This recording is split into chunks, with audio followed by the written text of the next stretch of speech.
sports fans, and welcome to another edition of NDB Media's Sports Talk with the Guys, home of the Monday morning quarterbacks on Saturday. Yes, ladies and gentlemen, it's that time. Hide your kitties, hide your kids. We are trolling the digital airwaves. Join us as we discuss the latest news in the world of sports, and we review events of the past week. No fantasy sports here. We keep it real. And you need to remember, we kill brain cells. And as such, we just might be the purveyors of the zombie apocalypse, circa 2008.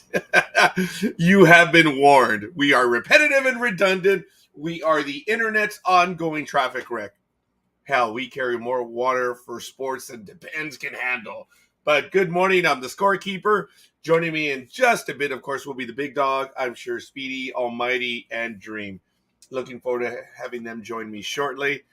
Check us out on our pages. We're on Facebook, NDB Media, Sports Talk with the Guys. We're on YouTube.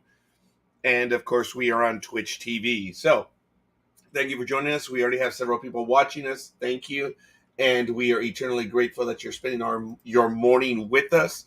Let us know who you are and where you hail from. Share the misery. Share the love. It is Big Show time.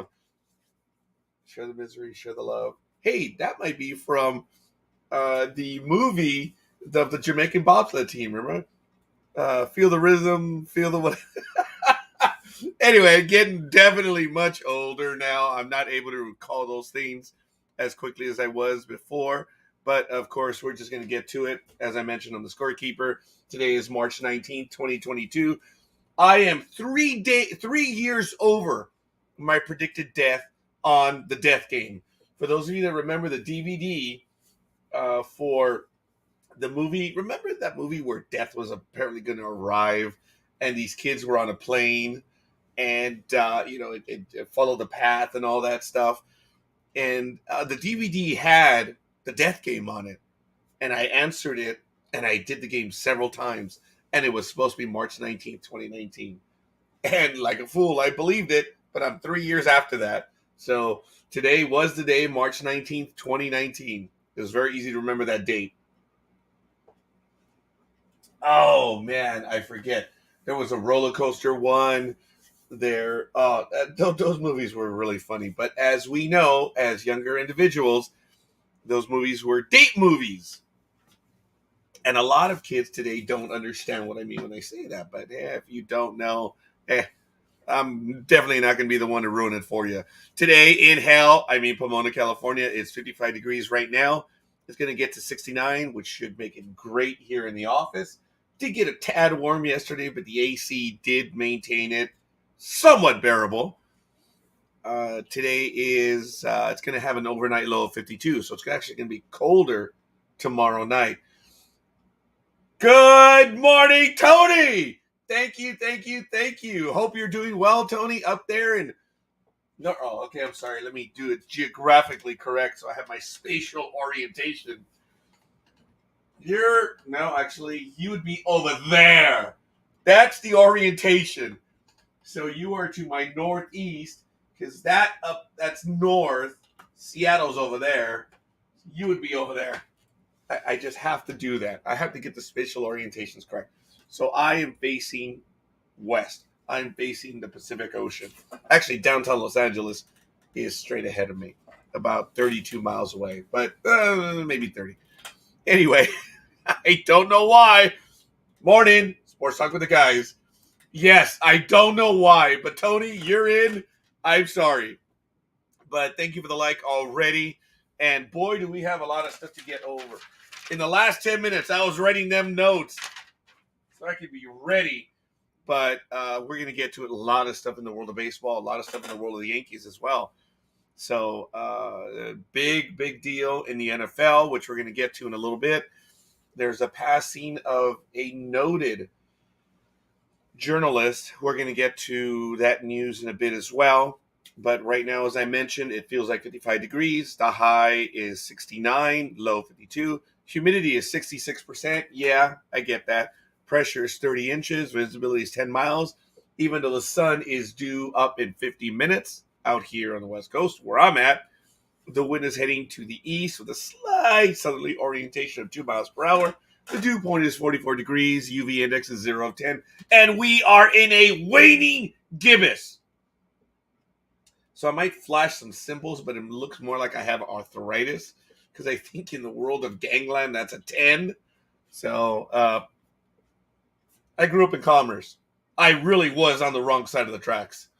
Gangland was on that side. I was in the residential side. I don't know why, but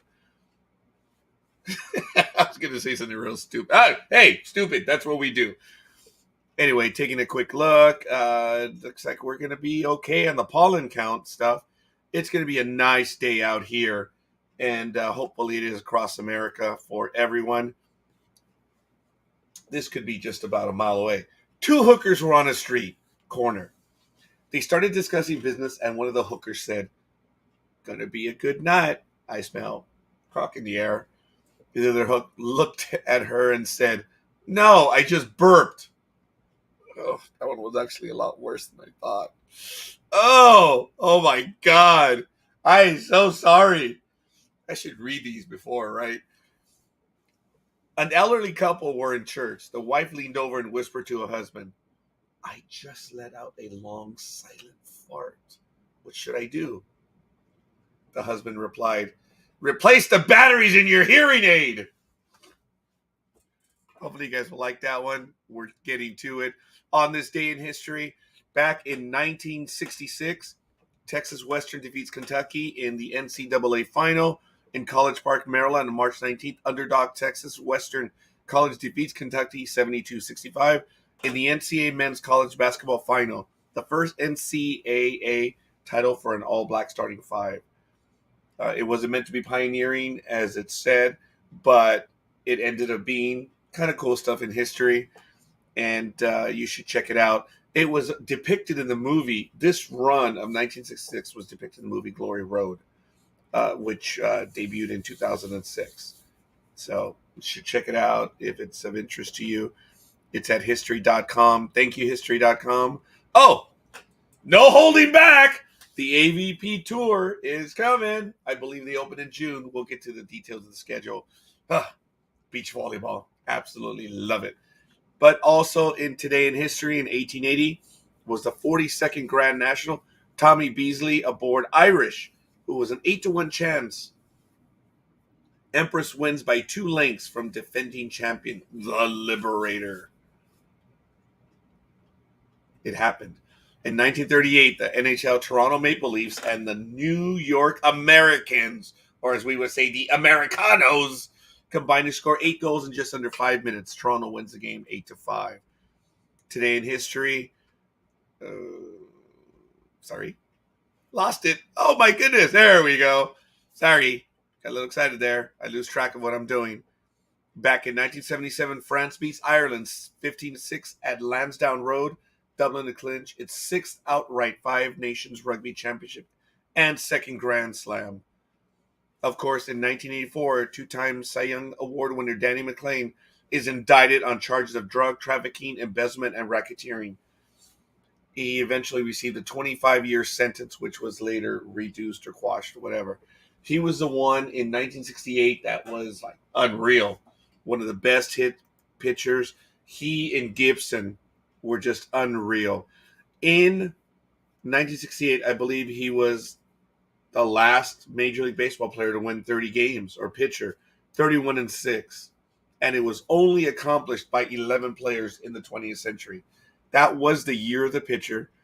He had 3 all-star stellar seasons, and 69 he included consecutive Cy Young Awards, American League wins leader titles, as well as World Series victory and AL MVP in 1968. It was unbelievable. But got in trouble, did some nasty stuff. So once again, folks, everyone, if you want to let me know who you are and where you hail from, share the misery. It's early. But talking a little bit about rugby, they are now are they in round 2? Wow. Okay, yes. In the Telstra Premiership, just a few days ago, Storm 15-14 over the Rabbitohs, the Panthers 26 over the Dragons, the Roosters 26-12 over the Sea Eagles. Hi there, lad. And the Titans edged the Warriors 20-18. The Sharks also by 2 over the Eels, 18-16. The Cowboys. Oh my gosh, the Cowboys, 26-6 over the Raiders. Today in the Telstra Premiership, the Knights take on the West Tigers, and that's at 10:05 p.m. Pacific time. And tomorrow at 12:15 a.m. Pacific time, the Bulldogs will visit the Broncos. So thank you for that quick update for the land down under. We're not going to take a look at cricket, but Australia women win by 6 wickets over the India women. Wow, congratulations to them. So that was really good. And the West Indies trail England by 219 runs as we speak right now. Wow, 507 to 288. Thank you, Tony. Yes. I did not mention that. I forgot. And in 1968, Tony's Detroit Tigers, and that is good to know, Tony. I'm glad you're a Tiger fan, beat the St. Louis Cardinals in the World Series that year. Yes, it was the year of the pitcher. And if I'm not mistaken, in 1969, the mound was lowered because of the year of the pitcher. McLean, Gibson, seasons like we had not seen before, and we will probably not see again. I looked down at my watch because I felt something, and sure enough, Siri was telling me, 1 second. I don't know why. I think she was thinking I was calling her. I never call you Siri. Oh, I just did, didn't I? I did not. But, yeah. My father's second best team, as you know, I wear these colors, partially in honor of my father. God rest his soul, in 2019. Wow, I'm going on 3 years in July. His birthday was July 10th, and he passed away on July 8th in 2019. But he was a Yankee through and through. I may tell the story of why I'm a Yankee fan in a bit, but everyone around me knows it was in honor of my father. But, and don't get me wrong, I've been a Yankee since 1979. But it was because of what the team did and does. And it was confirmed in a 1983 USA Today interview with George Steinbrenner, then the owner of the Yankees at the time. Oh, wow. Tony, I will not forget, my brother. Thank you. That is so cool. Well, early happy birthday, buddy. So, quick story. Well, they're all stories. At work, we celebrate everyone's birthdays, and I love celebrating people's birthdays, whether it's against their belief system or not. It's cool. Look, guys, in its purest sense of the form. Oh, wow, I need a hit. Forgive me. In its purest sense, our birthdays is the day that we came onto this rock, and we get to spend time with each other. And I think that's really cool to celebrate. I am big on birthdays, and it doesn't matter how many times I've been wronged. There was a joke, and I think I can get away with it right now, but you had to know the people. One of my coworkers, her birthday was on the 19th. My birthday was on the 21st. And Adolf Hitler, of all people, was born on April 20th. So I would tell people, just remember, Adolfo was born on the 20th. Women first, Corinne, Adolf, and Royer. You'll never, ever forget that the rest of your life. It was funny. Some of my coworkers thought I was lying by saying that my birthday was actually the 20th as well. I think that's kind of funny. But you have to know that whole backstory. But that is just one. Oh, Dan Schlossberg, just right now, the Saturday Baseball newsletter, if you want to check it out. And speaking about, there it is. I don't even have to say anything. Speaking of checking him out right now, the man from Comics 101, he is the one who is the Big Dog. How do I do Big Dog?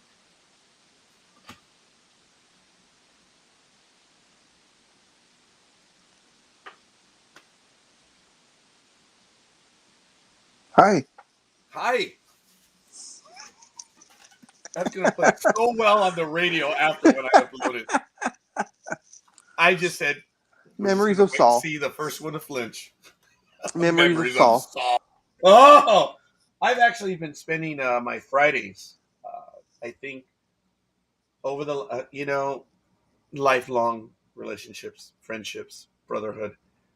Saul, I've spent quite a bit of time with Saul on Friday mornings, and my other brother, Jorge, where we've been getting together for breakfast on Fridays. And it's been going on for several months now. We didn't meet this Friday just because we've been meeting for like 8 consecutive weeks, and it's great. Saul is, for those of you that know Southern California, so I'm going to bore you a little bit more, Tony, with the spatial orientation. Saul is up in the Santa Clarita area, and he would drive down every morning. And of course, George is right here in Chino. I'm in Pomona, and we would have breakfast over at the restaurant by us. Pancakes are us, and we choose a bunch of other places. Did you know, Big Dog, that there's a Norms at the airport right next to the Pomona Fairgrounds? No. No, I Which didn't which either. which airport? It's not Fox Field. I think it's Brackett Field, right there by the Pomona Fairgrounds. Oh, I'm so going it's to just look a it up small right now. little private airport. Okay. Uh, no, it's actually county. I am actually involved. You can find my trucks. Oh, I'm sorry, our county vehicles there. It's When you say it's airport, public. when you say airports, I only think of Burbank, Long Beach, John Wayne, Ontario. Big ones. I understand, but these are legitimate airports. They're Oh, I'm not saying public. they're not legitimate. I never said that. I just Yeah. said it was a small airport.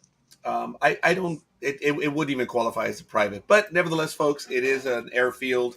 And being cantankerous as I am, I have to find the damn name of that before anything else. And forgive me, I am going there right now. It is by the Pomona Fairgrounds. For those of you, if you're ever in Southern California, you can visit. Don't tell me it's Fox Field, is it? Oh, it is Brackett Field. So Brackett Field is a smaller airport, obviously. Roger, no one cares. The sports talk with the guys. You seem shocked. So it is right there. There is a Norms. It's not bad. It's really cool that they have an outside terrace as well, and you get to see the planes coming in and stuff. It's kind of neat. I wish they had a Norms over at Union Station. I'd probably go more often, but that's neither here nor there. Good morning, Big Dog. How are you?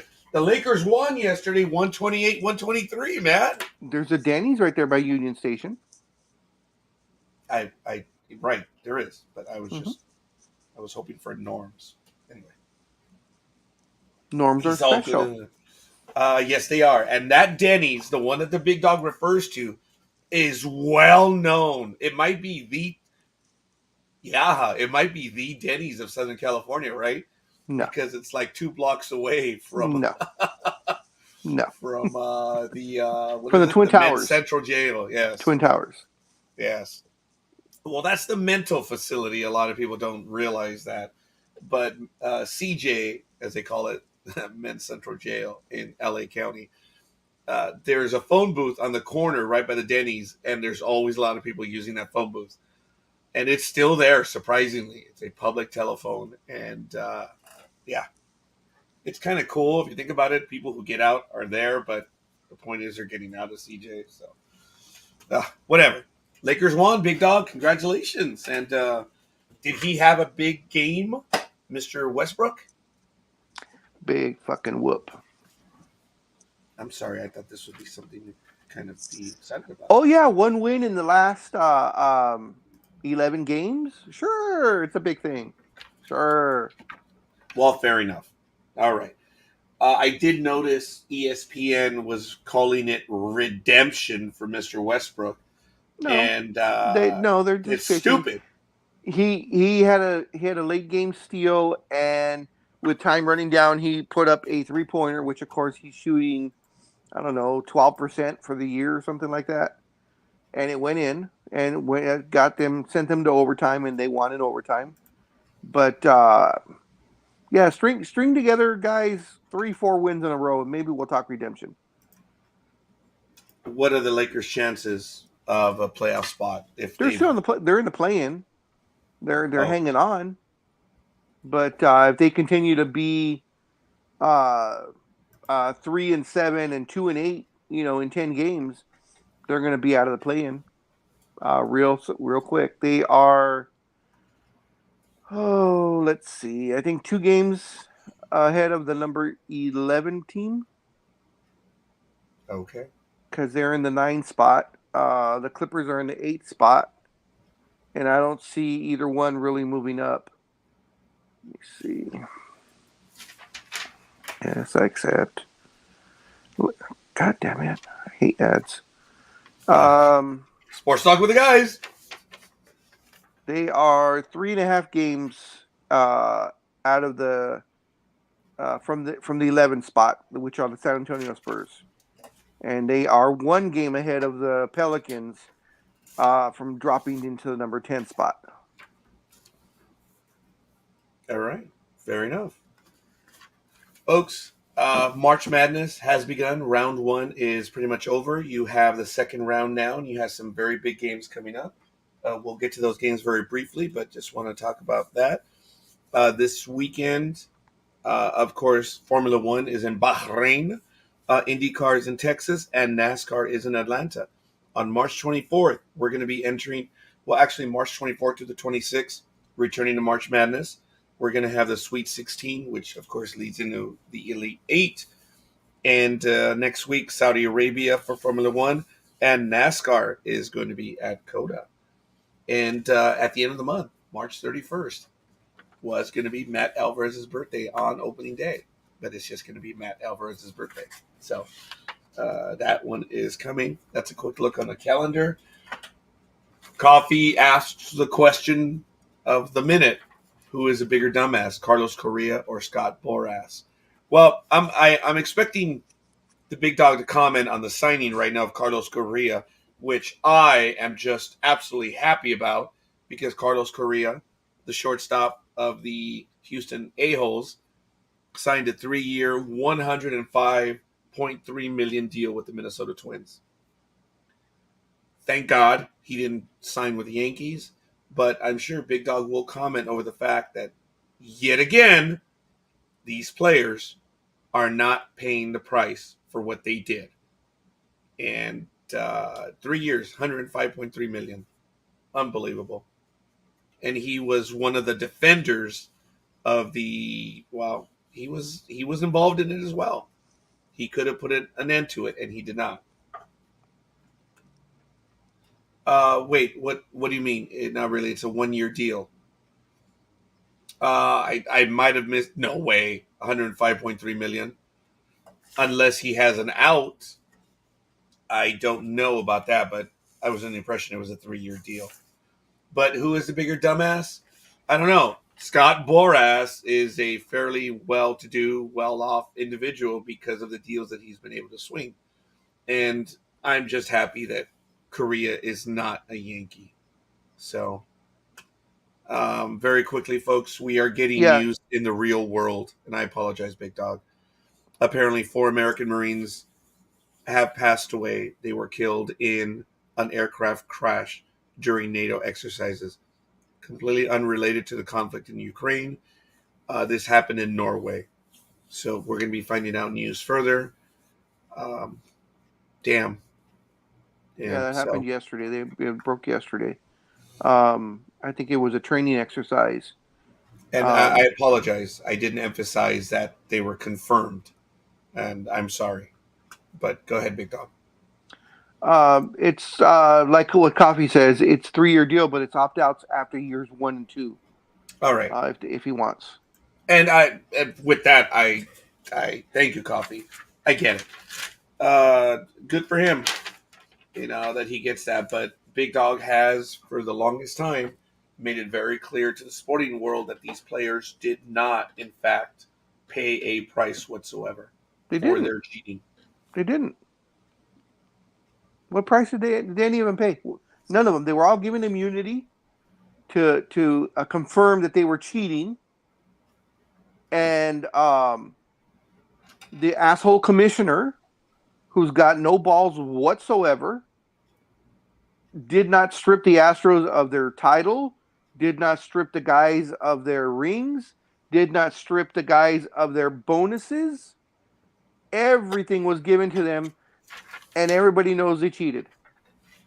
So, you know, it still pisses me off to this day. And it's not because who they beat or anything like that. It's the fact that they cheated and they got away with it, and they thumbed their fingers and their noses to everyone in the world, saying, "Hey, we cheated and we got away with it, and everybody knows about it, and you guys didn't do a damn thing about it." Scorekeeper said, "Oh, they're going to pay on the field. They're going to pay on the field. Just watch." Bullshit. Nothing happened to them. A couple of them got hit. So what? If I could take home my yearly salary plus, a $300,000 bonus, I get a ring, I get a trophy, and you're gonna throw the ball at me a couple of times, I'll take it. Hell yeah.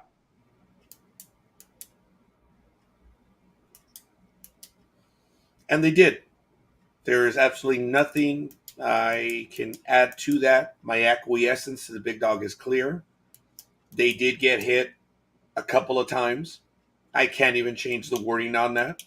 The fans took great joy every time these players got hit, hurt, or whatever. I did as well. I'm sorry to admit it. I don't care. But there is nothing that I can even flatten on the big dog's statements. There's nothing to say. And you eloquently stated it again. And they're earning a lot of money for it. $105.3 million.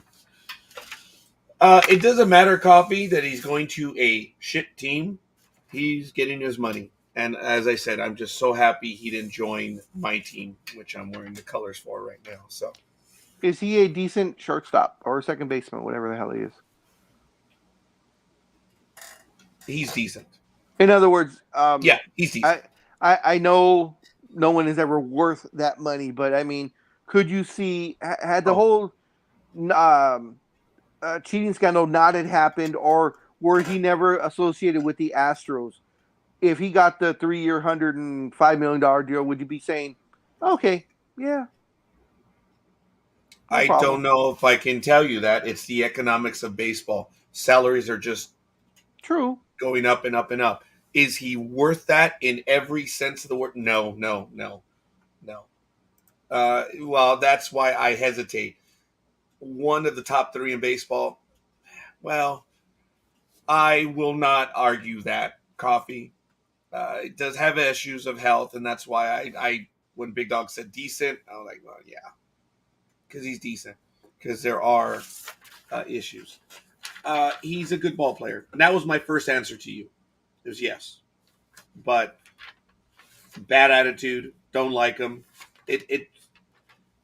He was a kid in high school, not necessarily the punk or whatever, but he's the one that always had the attitude, always had, and the one that that all kids want to put him in his place. That's the type of individual he is. But good for him. Not meaning to just go around it, but there are a lot of deals in Major League Baseball. You already know about them, so I'm going to brush over one of them. I was genuinely surprised that the Dodgers got their individual, Mr. Freeman. And for those of you that saw the 2-day silence of Mr. Freddie Freeman after he spoke to the fans in Atlanta, it was a wonderful comment by Mr. Freeman. 2 days of silence, and then the day after, he went after Braves management. Wow. And it happens, and I'm good for you. I hope when the Dodgers play the Braves, you show your displeasure. But the Dodgers did get their individual. I know that my team had interest in going after him because of the first base situation, but didn't happen. Yankees signed Anthony Rizzo, which was another thing. And when the Yankees signed Rizzo, a few blocks started to fall. The Padres, who lost their shortstop for 3 months, now have a heavy-hitting first baseman when healthy, Luke Voigt. He led Major League Baseball in the shortened season of 2020. The guy can hit when healthy, but he's got to be healthy on the field. He is one of the better hitters in Major League Baseball. He is in the top third above everyone else. his ability to hit is wow. But can he stay healthy? Well, the Padres got him, and he's probably going to be their DH, which is a strange thing to think of the Padres with a DH, and he's probably going to platoon with Eric Hosmer at first base. So we'll see. But they got him. The Yankees got the number 34th pick overall, Justin Lang, and he was the number 8 on the Padres team in depth. So the potential to have a good pitcher is clear. And he was the number 34th overall in the 2020 draft. So the Dodgers lost their number 1 reliever, and I don't know if I'd call him number 1. They lost one of their top relievers. and he signed a 16-year. I'm sorry, I apologize. A $16 million $1 year. Oh my goodness, $16 million 1-year deal with the Atlanta Braves. So see ya. Don't let the door hit you on the way out. Any more commentary on that one, Big Dog? No, I mean, maybe he just needs a fresh start. I mean, some of he was their ace reliever, and once he started having those heart problems, everything went to shit. It took him 2.5 years to get close to resembling what he used to be. I don't know how many blown saves that he had in extremely important games, especially in the playoffs. He started reminding me of Charlie Huff, but whoa, the curse of Huff. When the Big Dog whips out Charlie Huff, and folks, not knocking Charlie Huff because I never will, but the Big Dog will in a heartbeat. Yep, hell yeah, we're winning the game. The game's on the line. We're tied or whatever, and there goes Lasorda, and he calls for the left. I think Huff was a lefty, if I'm not mistaken. No, righty. Okay, he called for a righty. And I look and I'm like, who's coming? Oh, shit, the game's over. Charlie Huff's coming in. And sure as shit, the game would be blown. But Kenley Jensen kind of was coming back to his previous form last season somewhat. So maybe just a change of venue. So, you know what? For him, I wish him luck. He has a ring. He seemed like he was one of those people that played for a ring, not played for the money, which so many do now. And but I mean, if you think about it, the Braves lost Freeman to the Dodgers. The Dodgers lost Jensen to the Braves. I think the Dodgers won out on that one. I think so as well. But I do want to see the details. I did read about it briefly, Coffee. So I want to get into it. The Bonilla deal. Wow. Dodgers are famous for some deals in their own right. So whatever. Just look at Terry Forster, folks. Look at that deal. One of the first ever colossal blunders. And we're only talking about 1 point some million back in the early 80s. But that's neither here nor there. As I mentioned, the Yankees signed Anthony Rizzo to an extension, which is good. And they're going to have some stability there at first base for a while. Nick Castellanos signed a 5-year, $100 million deal with the Phillies. And good for them. And I'm sure we're going to have some additional baseball news as we go, and we'll get to it. I'm going to look up the Freeman deal just because of Coffee's comments. Don't forget, the Dodgers also retained their number 1 pitcher for 1 more year. Yeah, and it was not in the $33 million range. No, I believe it was $18 million. Yeah, it was a lot less. Clayton Kershaw. Yep. So, I get it, folks. His numbers are down health-wise, and it is a big deal. He is still a good pitcher when healthy, and I think he still has some innings in him. But he's learning. He made the transition from a fireballer to a non-fireballer, and he did it well and fairly quick. But thank you, Coffee. According to Mark Thiessen of Major League Baseball, Freddie Freeman's 6-year, $162 million contract with the Dodgers includes $57 million of deferrals. Uh-oh. That will be paid between 2028 and 2040. Wow. The Phillies have terrible defense and very lousy pitching. All those bats won't get them very far. I agree. And America's dream player out there in right field with the Phillies, I think he still has 9 years left on that 12-year deal. So good luck with them.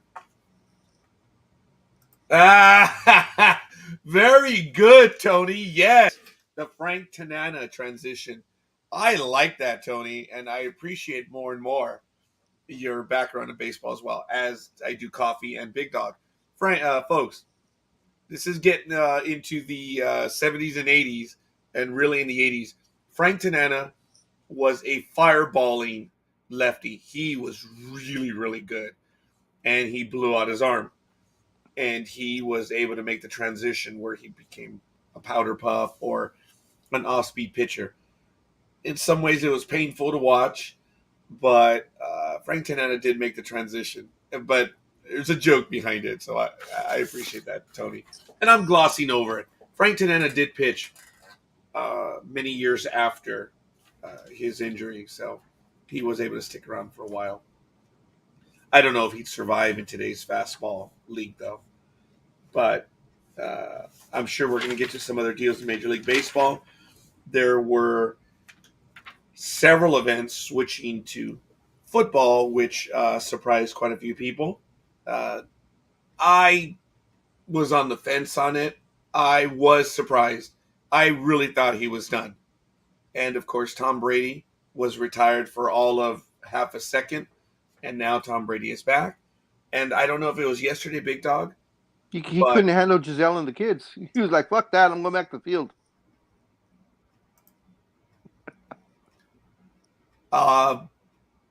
He's going to sign, and I think he's going to sign in the next week. So, Trevor Story says coffee. I have no idea. I really don't. He's the pitcher, right? If I'm not mistaken. He's going to get signed quicker or sooner rather than later. In a big deal yesterday, and I think that's why Almighty is not with us. He is, why? Deshaun Watson has been traded to Cleveland.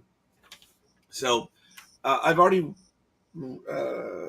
seen a few stories on it. Oh, I apologize, Dan. I was thinking of someone else then. I still think Trevor Story. Yeah, you're right. I know who he is. Thinking of Trevor Hoffman, maybe? No. I just thought he was another pitcher that was on the free agent market. I was completely wrong on it. Thank you, Coffee, correcting me on that.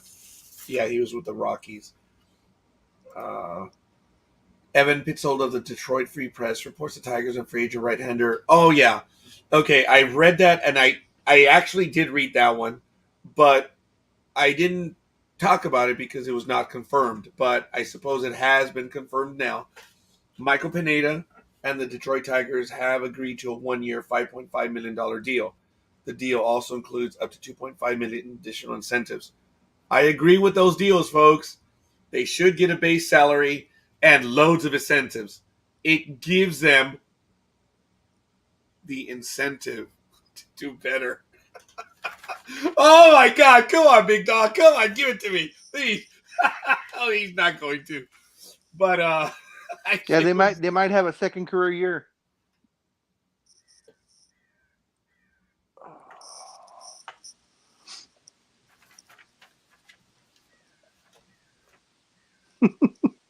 Deshaun Watson is now a Cleveland Brown, and there's been some comments about him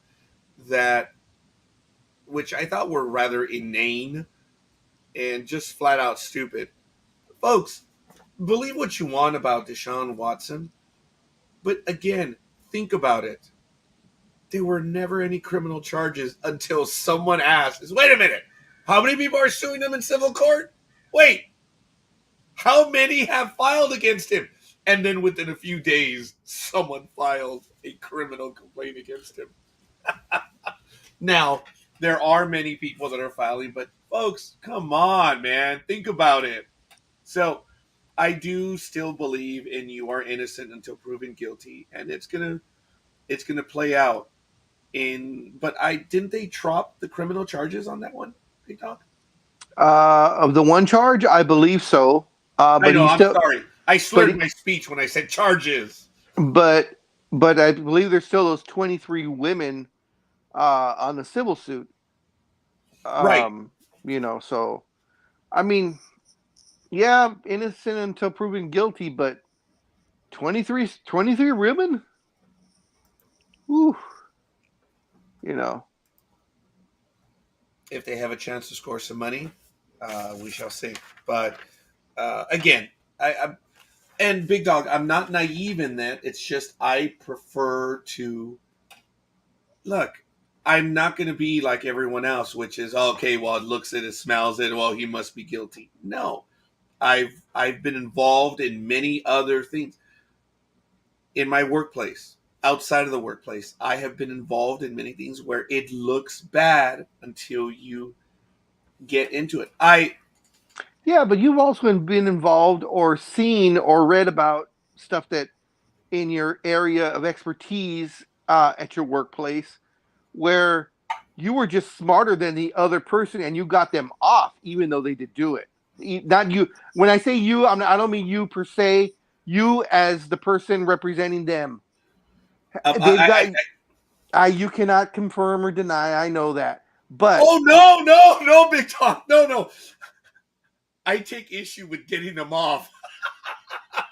Like I didn't get them. Well, off. the 14-year-old in you may get offended by that, but in reality, you got them off their charges, even though you knew they were guilty because you were better than the person trying to persecute them. So let's not go there. That everybody's innocent until proven. No, if you got the better lawyer, the better representation, that's how you win. I'm not naive. I saved several people's jobs just because I was smarter than the representative. Exactly. So that says a lot. That's an indictment. One of the ones is okay. Yeah, no, let's not go there. Yeah, Don't get any. Yeah, but I'm not it happens. It happens in real life that if you have the better representation, and you can box it a certain way, you're going to get that person off the charges. And what really bugged me is I saved some people who really were like bottom of the barrel, scraping it. And it really sucks because I remember one that stands out where the employee's dad, who was also employed, spoke to me and said, the soul-sucking call that he had to make. The dad was an exemplary employee, well-known. He's the guy that shows up every day, does what you ask. And he got the job for his son on the merit of his career. And it was really sad. Really good guy. And he asked me, can you save his job? And I told him, I think I'm going to be able to do it. And the thing was, I knew he was dirty. It was a drug charge. Okay. And I told the employee, dude, it looks like I'm going to end up saving your job, but you have to get your shit together. I swear to you, if you get in trouble over this again, yes, the union will assign someone. It won't be me because I won't do it. And I have no obligation to do so. If you do this again, they'll assign someone to you. Good luck with that. And the employee was fired within a year. Yeah, I was just going to ask. And I guess he did it again. Well, I don't know if he did it again because when the name came up, it was disappointing. But forgive me, Speedy. Good morning, Mr. Speedy. How are you, Speedy? Thanks for joining us, young man. How are you doing? Morning, guys. Very good. Very good. I am so glad that you're able to join us. How you feeling, man? How's the weather up there? We're a little on the cool side. Big Dog and I are always separated by about a degree or two, and I'm in the mid-50s. What are you looking at over there, man? I'm looking at a ugly 45 because I'm sure most of California getting rain right now. Well, we're expecting Today and tomorrow. you guys are expecting more rain than us. Today it's supposed to rain, right, Big Dog? That's what we're looking at. I'm looking at my thing. I don't see rain. Oh, there we go. Rain at 10 p.m. and just overnight. So Rain expected between 10 only and for an 2 hour. a.m. And probably around 11 it'll rain because that's when it's the highest at 70%. But then after that, sunny for the next 11 days. Yeah. They've been talking about we're going to have a little bit of water this weekend, and it looks like it's only going to be for a few hours. So they got that right. But continuing with some of the baseball items, and thank you for this coffee. Thank you for being our sideline reporter. Rocky signed third base outfielder Chris Bryant to a 7-year, $182 million contract. Good for him. Yeah, with the Rockies. His career is basically over until he gets dealt to a team that matters. Jesse Rogers of ESPN reports that the Cubs are signing free agent reliever Michael Givens to a 1-year deal. It's a 1-year, $5 million contract per Rogers with a chance of the deal to get $6.25 million with incentives. Thank you for that as well, Coffee. And Matthew Boyd has agreed to a 1-year, $5.2 million contract with the Giants per John Heyman of the Major League Baseball Network. The deal also comes with $2.3 million in performance incentives.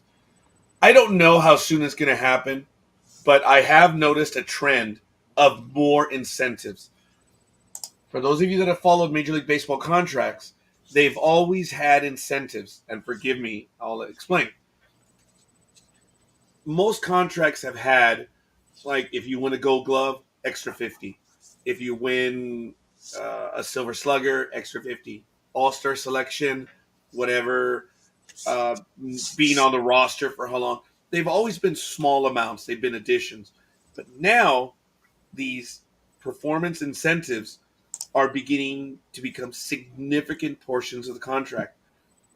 I don't think they've touched the 50% line yet, and what I mean, but this one's close. I wonder when it's going to happen where the incentives are half of the contract, if not even more. So, and what I mean by more, I think baseball will have its financial house in order when you have a player sign a $5 million contract and they have $6 to $7 million in incentives. That Now, will be a contract. Are these incentives? Do they count against the cap? Damn good question. I believe they do. Because if they don't, then that's exactly what's going to start happening. They do, and I apologize because I was thinking when you asked me that, I said, "Wait a minute." And the tax is based on total player salaries. That's why the salary cap is reset at the end of the year, and I forget it's March 1st of the prior year because they have different payouts, different pay schedules. Okay. So yeah, it's based on total salaries paid out, including bonuses and incentives. So yeah, I still look forward to the day when it'll happen, and we're leaning towards it. When a player's going to earn, say again, $5 million, and they have more than $5 million in incentives, that's a good thing because the players basically, I'm going to earn $1, but I can earn $2 instead for the same productivity. You tell me, folks. You give them incentive, they will do it. I know a lot of idiots are going to be saying, "Well, they already have the incentive." So yeah, we'll see what Carlos Correa does now that he has a 3-year, $105.3 million. It is rare to see a player do well once they have these mega deals. Big Dog, I interrupted you. I'm sorry. No, I was just going to say, it seems like the incentive contracts that I've been seeing that have been coming out this, right now and in the last couple of seasons are they're a lot of incentive contracts out there, but they're for lower amounts. In other words, I don't see like Kenley Jensen making $18 million a year. I don't see a ton of incentives in that one.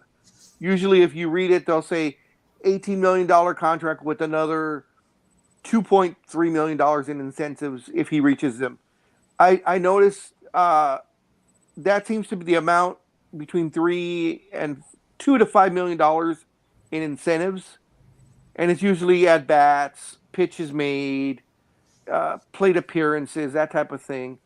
but I don't see it in the big contracts where they're giving all these. And to me, if I'm paying the guy $105 million contract, I ain't giving him any incentive. That damn contract's incentive enough.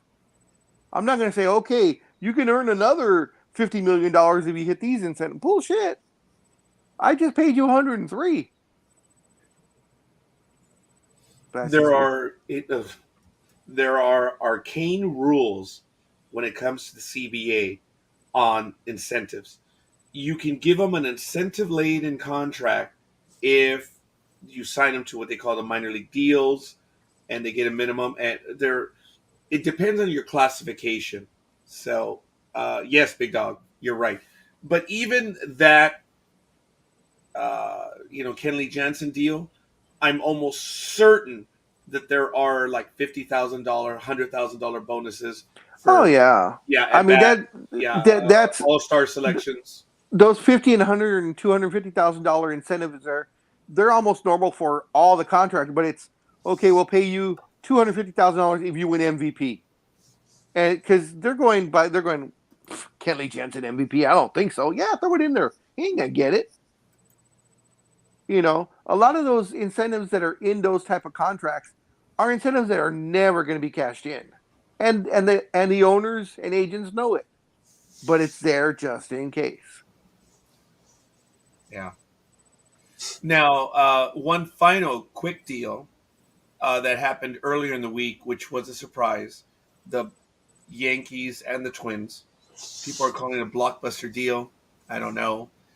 I'm happy the Yankees have rid themselves of Gary Sanchez, and the catcher that they got in the deal is much better defensively and will be a bonus. He is a catcher through and through.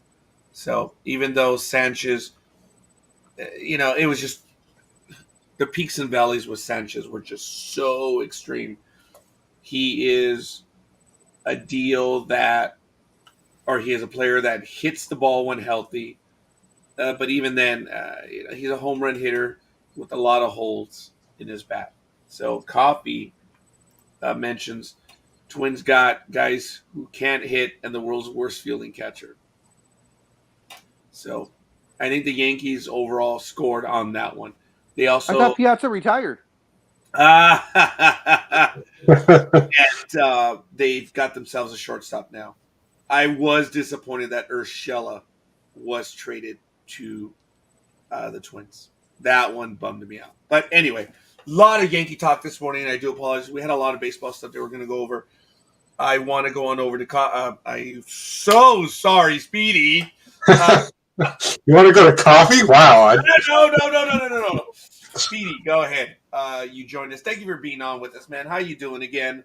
Like I said, I'm very, very, very happy. I'm sure you've all down there have heard about the news reports that came out on Tuesday, especially with CBS. CBS News is reporting that lawmakers are currently talking about leaving the time the way it is currently. Of course, that would mean in the fall.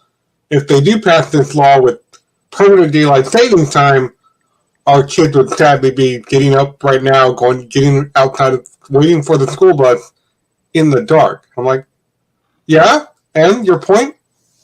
Just leave the time alone, no more falling back, and that's what they're discussing currently as of Tuesday. So I'm like, yeah, we're getting closer. Yeah, folks, I really believe it's going to happen. It's now in the House of Representatives. How soon it'll be voted on, we shall see. But I wonder what Big Dog's thoughts are on it being that he's retired. Does he care about daylight savings time? Because yes, I love this time. I love this time of the year. I hate it when it's 5 o'clock and it's dark. Yes, me too. Absolutely, I abhor it. But the thing is, California voted for this about 3 years ago, and everyone in Sacramento has had their thumb in their ass, sitting on it. They passed it. Wait, no, Big Dog. We can't. We still need federal authority because of scheduling.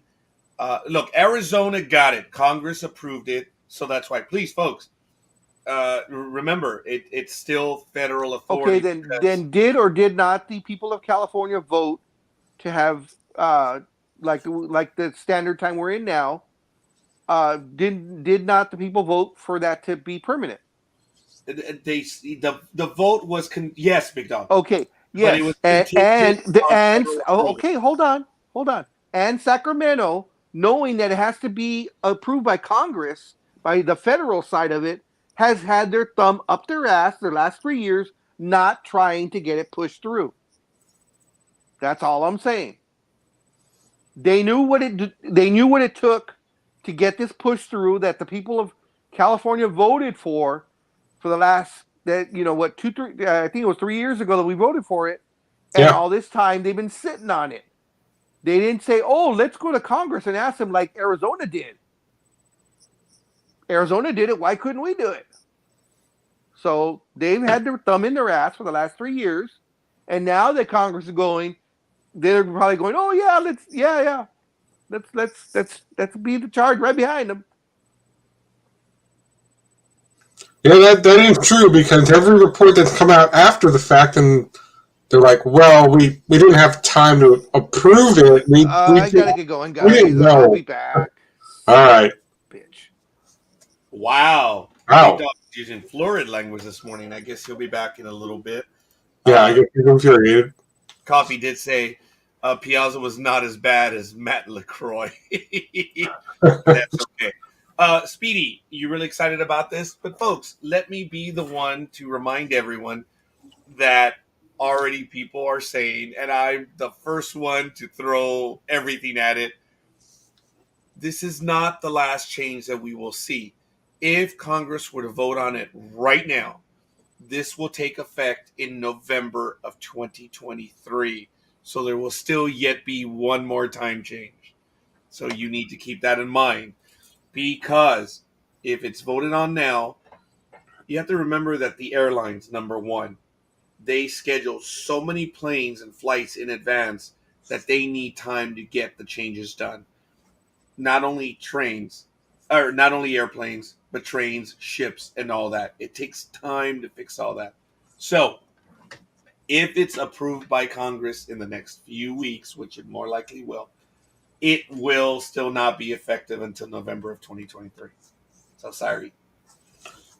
Yeah, I'm very happy about that, and I'm also very happy that I'm not an A's fan, because all my friends are like, what are they doing? They're trading everybody. They're getting everybody away. Why are we doing this? We don't even have a team. And I'm like, well, not my problem. That's not my team. So, said the Giants fan. Exactly. Wow. Yeah, all right. Fair enough. I still don't know what's going on. I think we're going to be shocked one day that the Athletics are announcing that they're going to Las Vegas. So it's going to happen. I do have from quite a few people in Las Vegas that A's management is much and often in Las Vegas. So they're working on it. Many people who work in the casinos are the first ones to find out about that stuff. And it's really crazy. It looks like they're going to be going over to Las Vegas. They're just trying to work out all the deals. Okay, we'll see. The Las Vegas Athletics. We shall see. That's fine, as long as we don't share a stadium with the Raiders again, because that I never liked that, because they always had to, even when they were in Oakland, half the field looked like like the baseball field, because they didn't want to really put turf down, even though that's what they do all the time in the NFL. Oh, we got to do this again, because this is actually a baseball field, not a football field, but here we go. And I'm like, what are you guys talking about? It's your job anyway to put the fake turf down in the NFL. But they just didn't like doing it at Oakland, probably because of the decaying building. Yes. I do want to give a quick shout out. I apologize to Camila Perez, who gave a like on the NDB Media page. Jason Simmons, thank you, buddy. Appreciate he liked it on the personal page. Thank you for joining us. Folks, remember, if you leave any comments on our personal pages, it doesn't flow through here. You need to see us on YouTube, Twitch TV, or our Facebook public pages, Sports Talk with the Guys and NDB Media. So thank you. If you do leave any comments, you need to leave them on our public pages right here. So I am excited about it, Speedy. I don't like the changes. I just have to deal with it. I practice about a week before adjusting to the new schedule, and I'm not going to have to do that anymore. I am looking forward to it. But again, if it is signed, we still will have a change in March. We will spring forward, and we'll see. So, Coffee's commenting away. We have a storm. The American League West is going to be a tough division. Rangers have handed out, I didn't think it was $550 million worth, but yeah, it's still a lot of money. They have been handing it out by gobs. And Houston, well, anyway, the Angels are solid, and the Mariners should be quite good. I'm not going to say what Coffee says about Houston just because I don't like Houston, but it's all good. So, Speedy, what's up, homie Claus?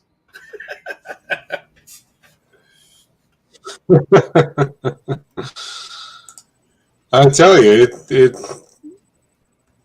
it's great. I've been having a great week, And I did warn everyone. I'm sorry.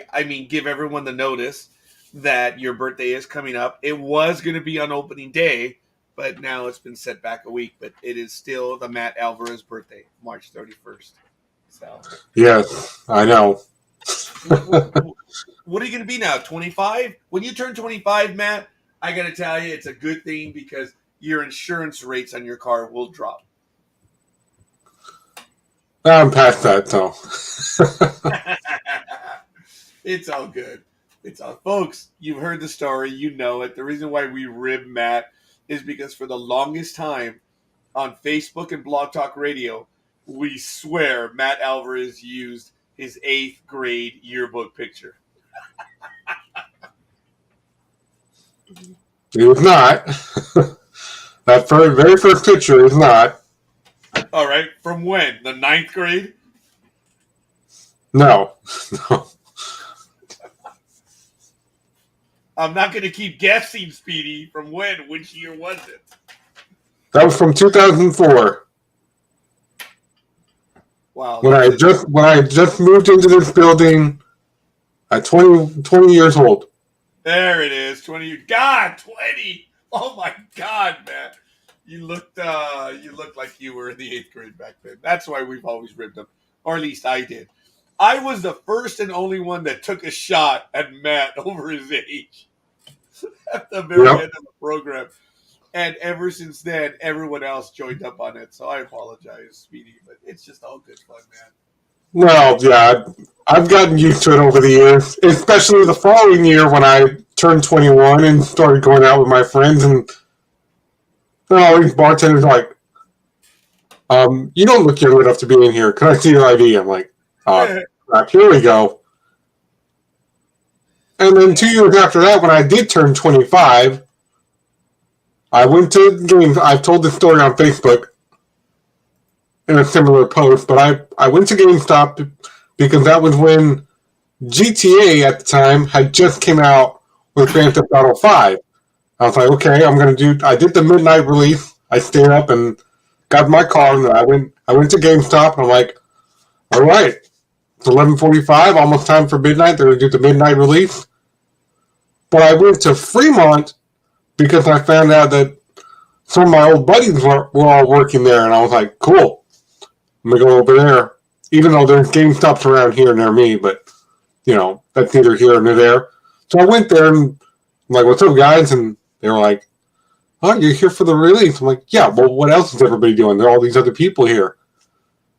I'm like, give me the game. Come on, here's $55. I know how much it is plus tax. And then my friend goes, yeah, I am the assistant manager. I'm like, well, hook me up. We're buddies. He's like, I need your ID. I'm like, oh, you need my ID just for this? He's like, well, because the guy standing behind him, Scorekeeper, was just watching me going like this.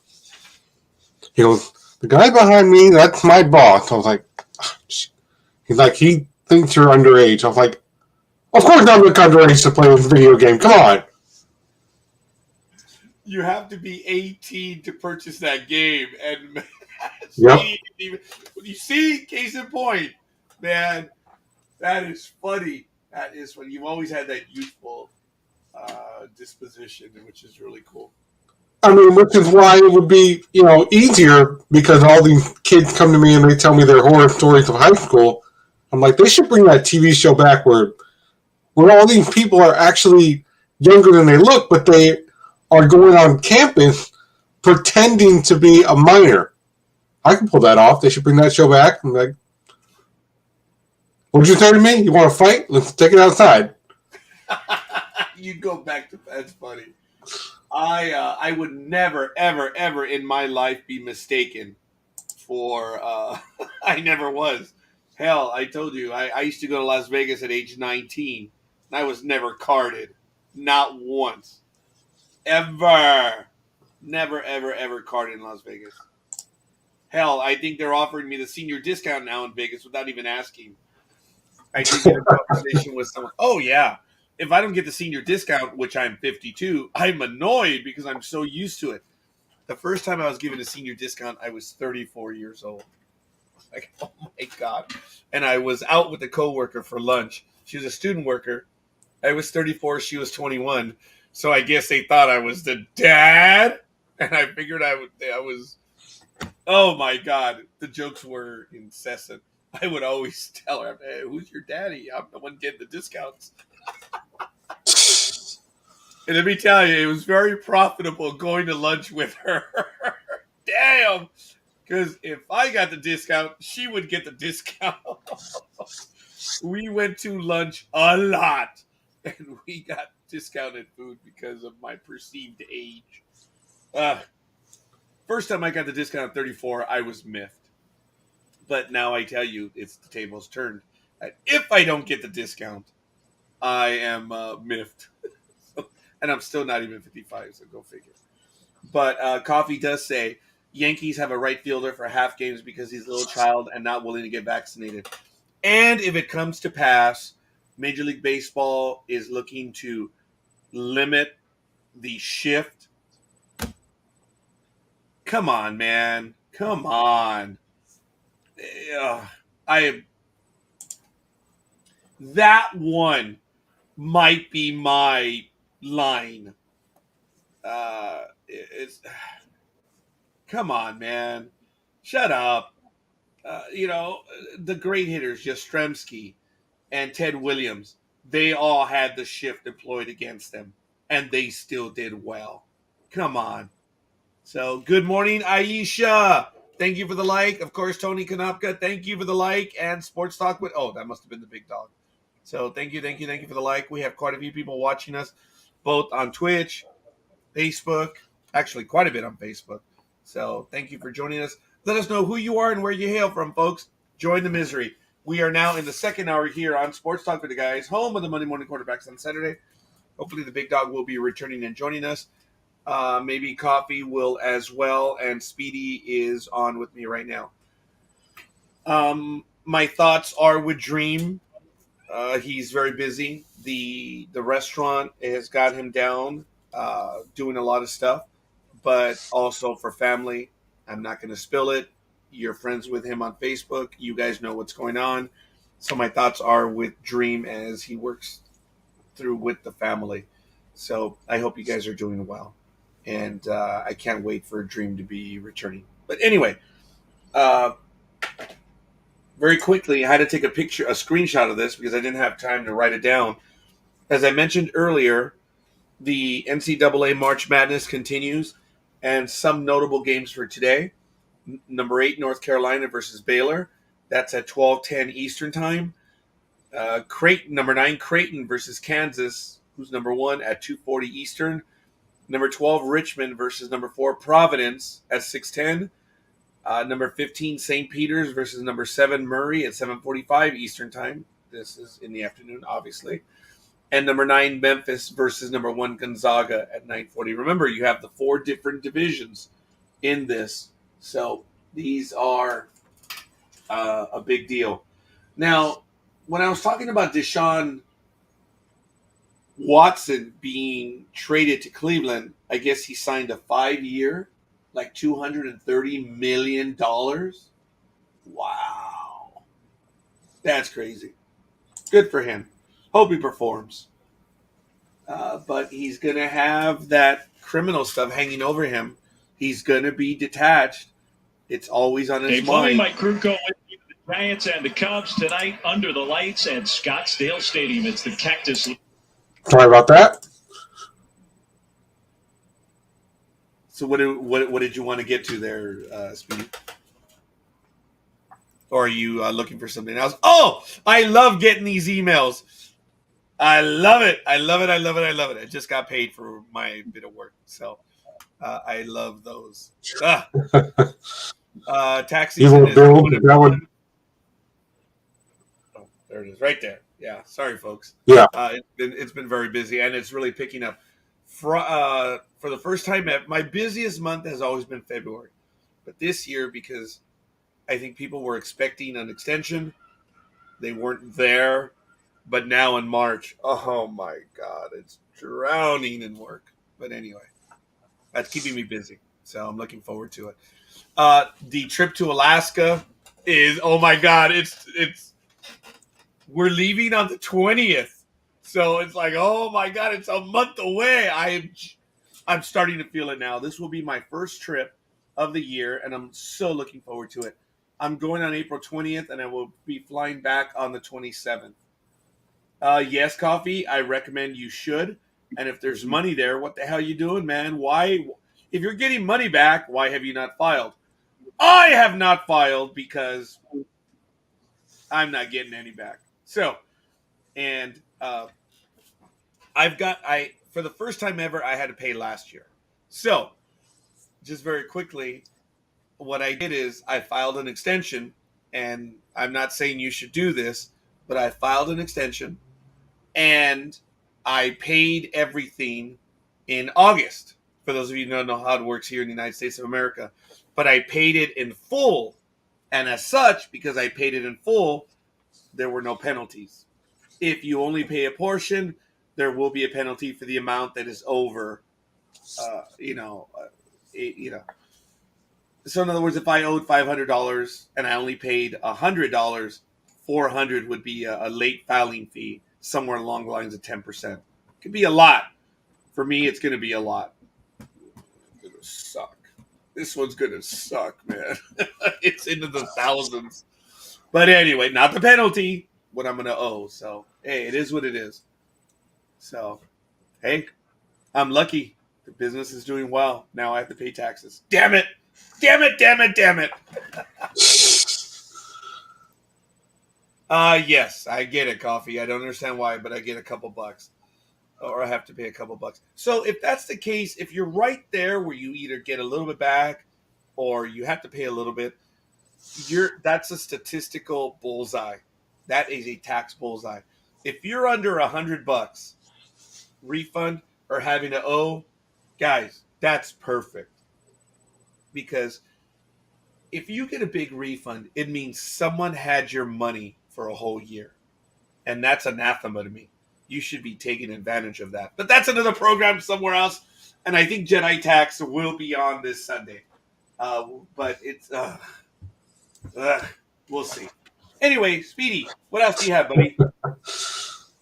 There we go. Well, at the Giant, training facility, a young fan had came to Brandon Belt, but he came to Brandon Belt, and it was a little bit comedy relief for everybody at doing that for the Giants. But he handed Brandon Belt a Dodgers baseball, and Brandon Belt's like, "I'm not signing this for you. Get this out of here. You know where you're at." So the Giants-Dodgers rivalry is still, after all these years, a thing. It's not going away anytime soon. Dude, I'm shocked that you would say it's still a thing. The hated ones and the Dodgers have one of the best rivalries in any sport. These cities and these teams genuinely dislike each other, and it's good. It is Yeah. good for the sport. Oh hell yeah, I think it's great. The Yankees and the Red Sox, that is akin to the Dodgers and Giants. It Oh, yeah. is. There's a lot of bad blood when they play. Uh, I quick story. I remember the Boston Marathon bombing. Look, it was a sad thing that happened. There's no doubt. But when the Red Sox went over to Yankee Stadium, it shocked everyone that the Yankees played Sweet Caroline, and it was a great moment. It was unfortunate that Boston now had a major terrorist moment, and New York got it. It's like, yeah, we know. Welcome to a sad, sad fraternity. And it caught a lot of people off guard that the Yankees played Sweet Caroline. And everyone told me, hey, did you hear Sweet Caroline? I said, yes, appropriately so. It should have been played. And it will be the last time that it is played at Yankee Stadium. What an asshole, huh? I'm like, yeah, okay, we did it. This is the last time. We're not going to play that again. So, yeah, I was a jerk. But anyway, Speedy, what do you want to get to this morning?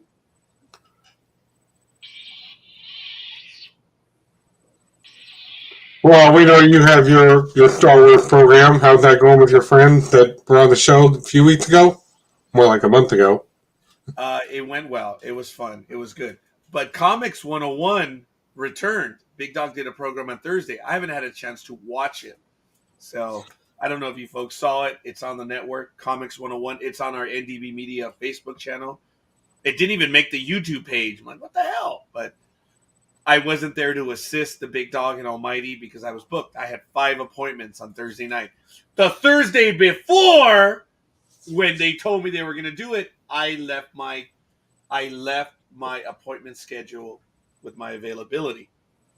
I, kept it. So, well, we're not going to do it this Thursday. We'll do it next Thursday. I'm like, well, shit, you guys are on your own. Why? Because I have to clear my schedule. I mean, I cannot have another Thursday open until maybe May because I'm booked. And I'm sorry. So I was able to clear that one. I'm not going to reschedule. Hell no. Yeah, I love the Big Dog and Almighty, but I'm not going to blow $2,000 on one evening not going to. Yeah, I can't. I've got to be there. But anyway, forgive me. So what's up, Speedy? No, not much. Not much. Just going with the flow and seeing what's out there. Did you happen to see the message that I put on our Facebook page to you guys with something very hilarious last night? Why are you making me do this? Just tell us. I'm dying, man. Okay, here we go. Oh, okay. Tell us about it. What is it? I did see it, but I haven't had a chance to read it. Oh, yes. Yes.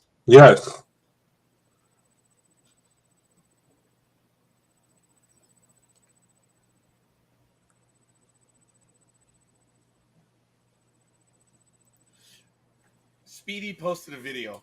Someone recorded on I guess it was a high school game, right? Yeah. The teams came together and you had the primary ref there. And he says, I'm in a bad mood. Don't F with me. Don't do anything. And I love how at the very beginning he says, if a player goes down, I don't give a rat's ass as to the color of the jersey.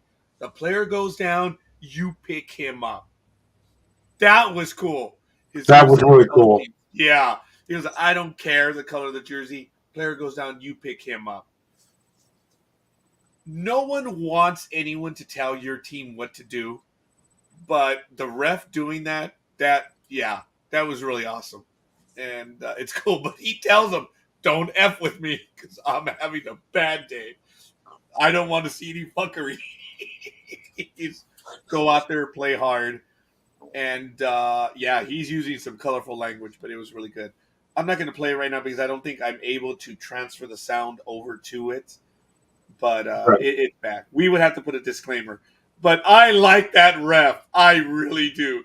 He's a good ref, man. And, he's talking to some high school athletes, and it was apropos. It's really good. So, yeah, I did see that. I shared it with my daughter, and she got a kick out of it around because he repeats, "Do you understand? I am not effing around. I'll throw you out of the game," he says. But when I was watching that, it brought a question to my mind.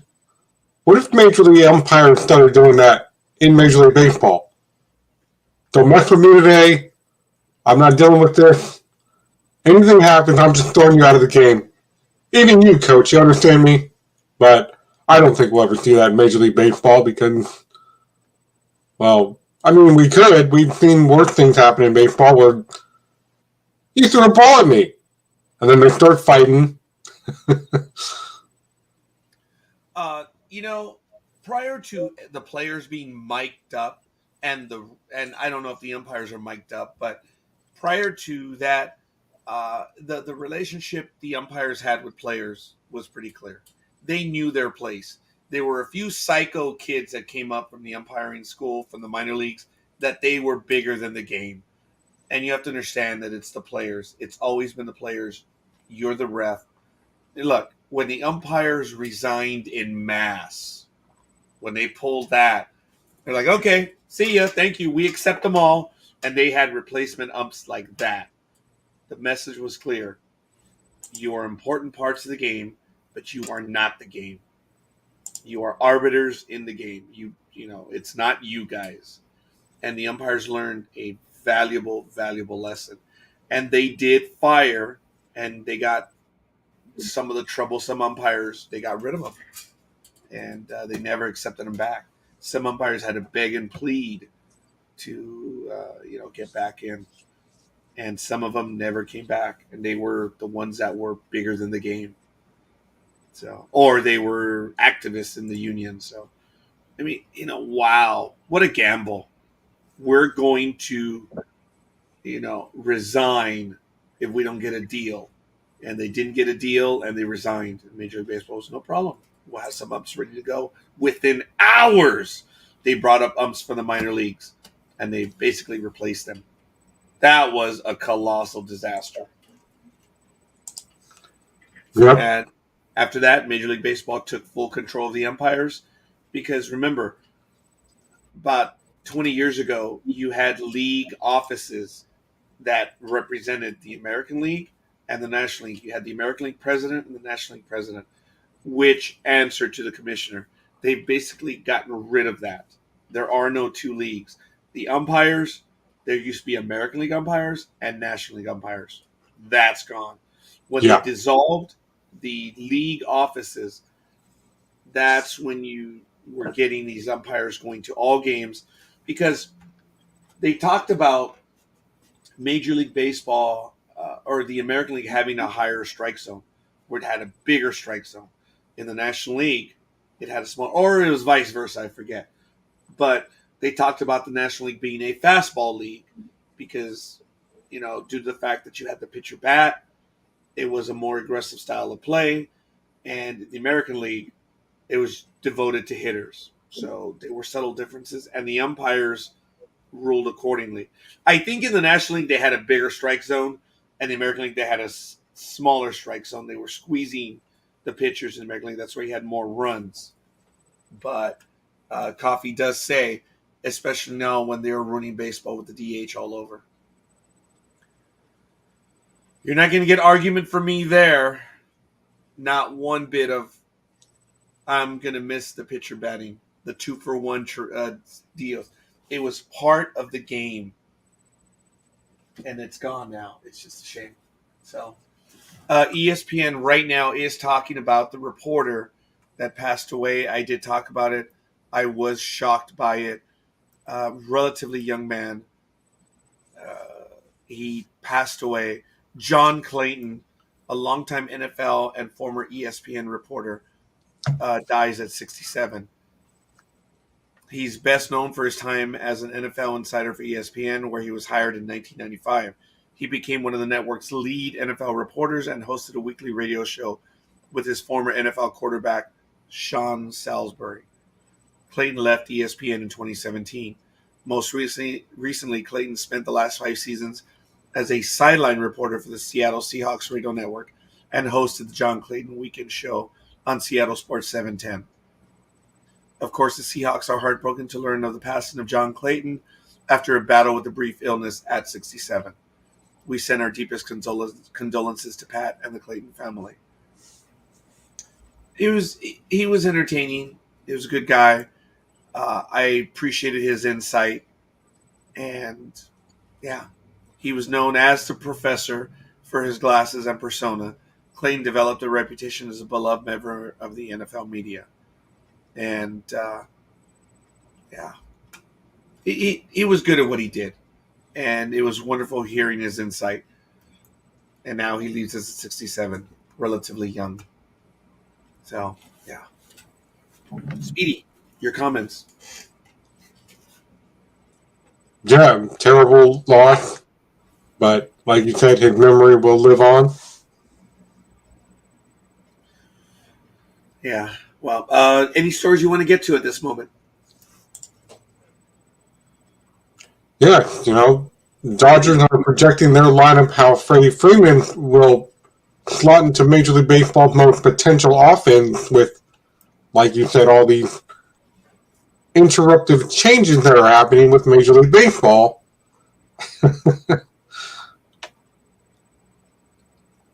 Most notably, how the Padres are going to move their first baseman from the Yankees to pitching, Justin Lang, I'm sorry. I'm like, you're going to move him from pitching to first baseman.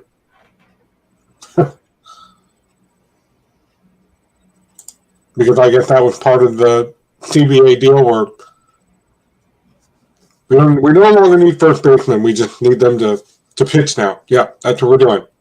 So, okay.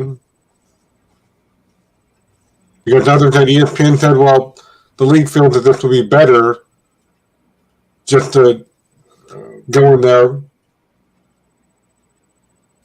with nothing but a pitcher. So we'll see how this all works out.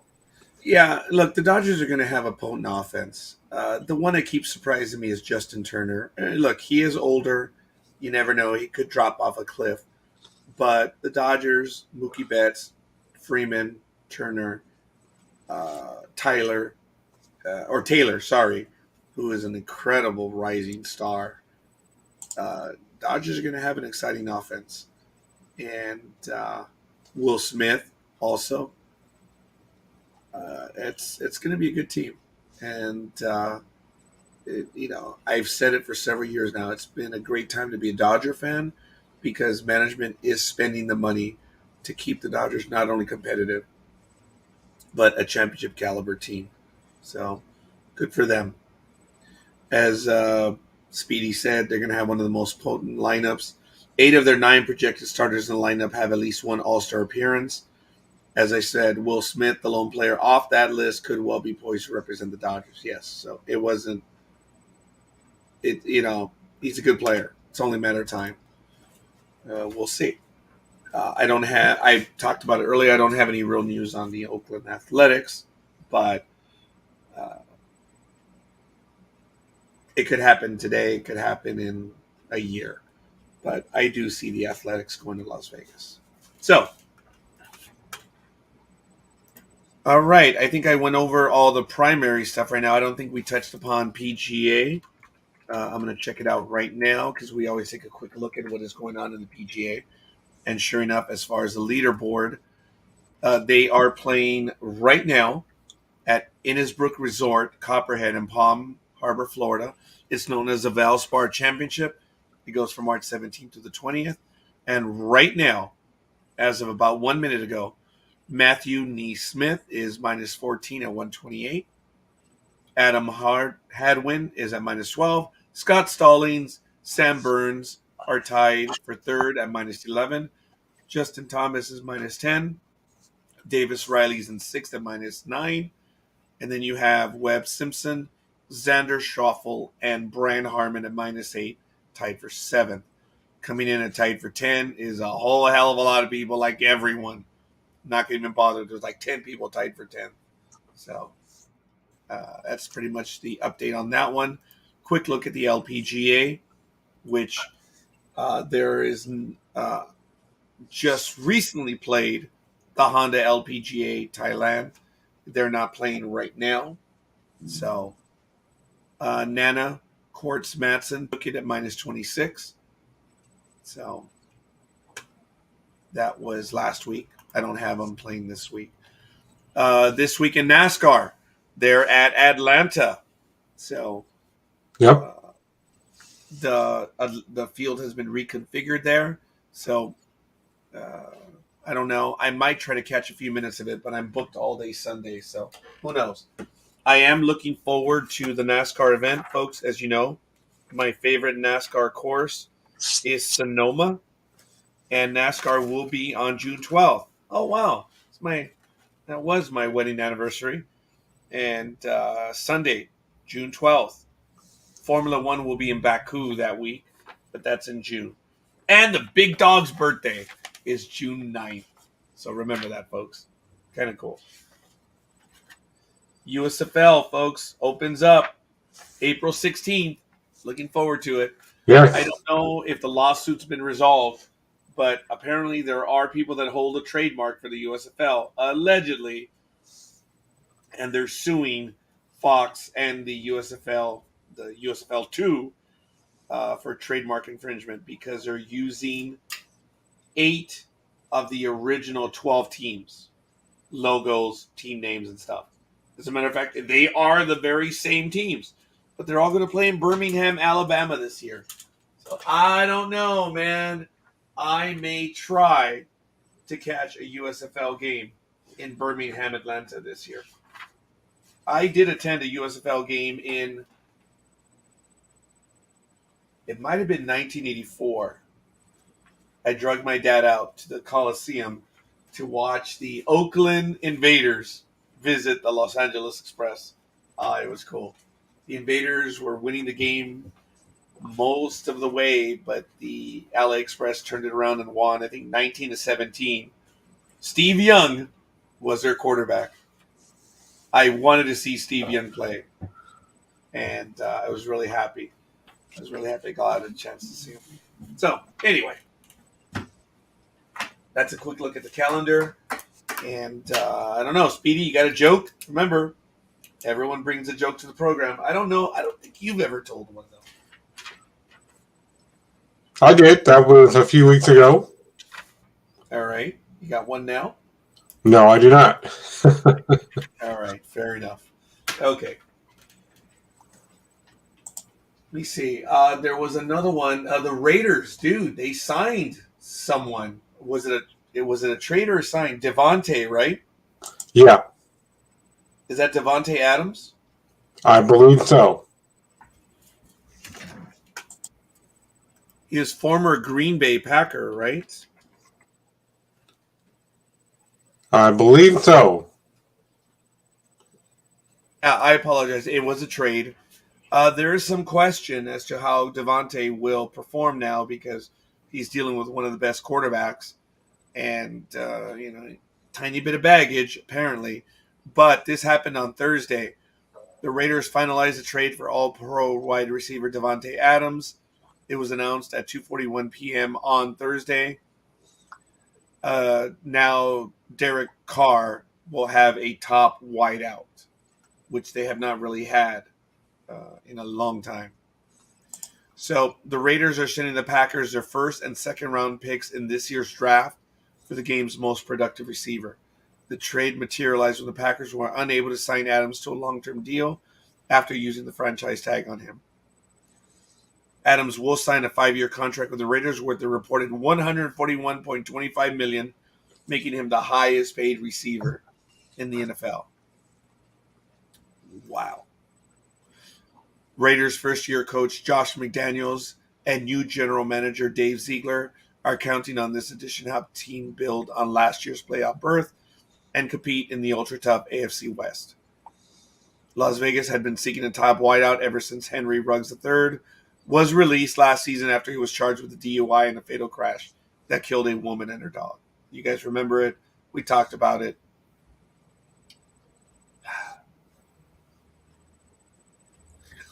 Now, having Adams, dude, they're going to have slot receiver Hunter Renfrow, starting tight end Darren Waller, and running back Josh Jacobs.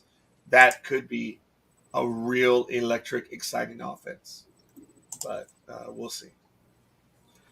Why do Americans say drug instead of dragged? A drug is some form of medication, not an action which one can carry out.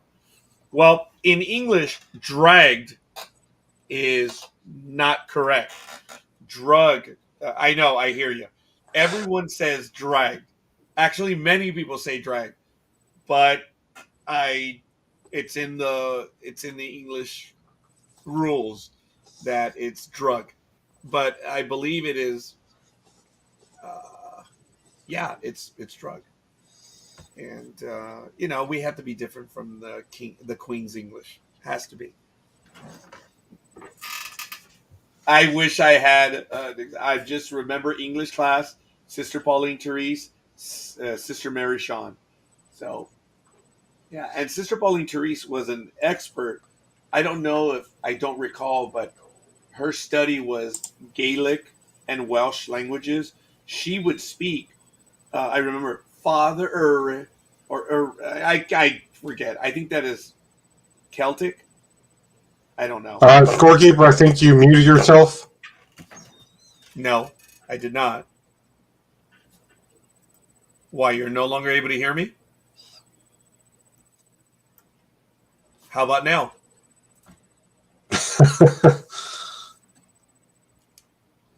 Are you able to hear me now? No, still nothing. Anyone listening to the program, are you able to hear me? Because I don't see any signal loss. So please let me know. I think we're having some technical difficulties over here. We have quite a few people watching us. Folks, let me know. Coffee hears me just well. Which one, Coffee? Do you hear me just fine? Or you hear Scorekeeper just fine? Just Scorekeeper. You need to reset, Coffee, because Speedy. Yeah, they can hear us. That's you. You.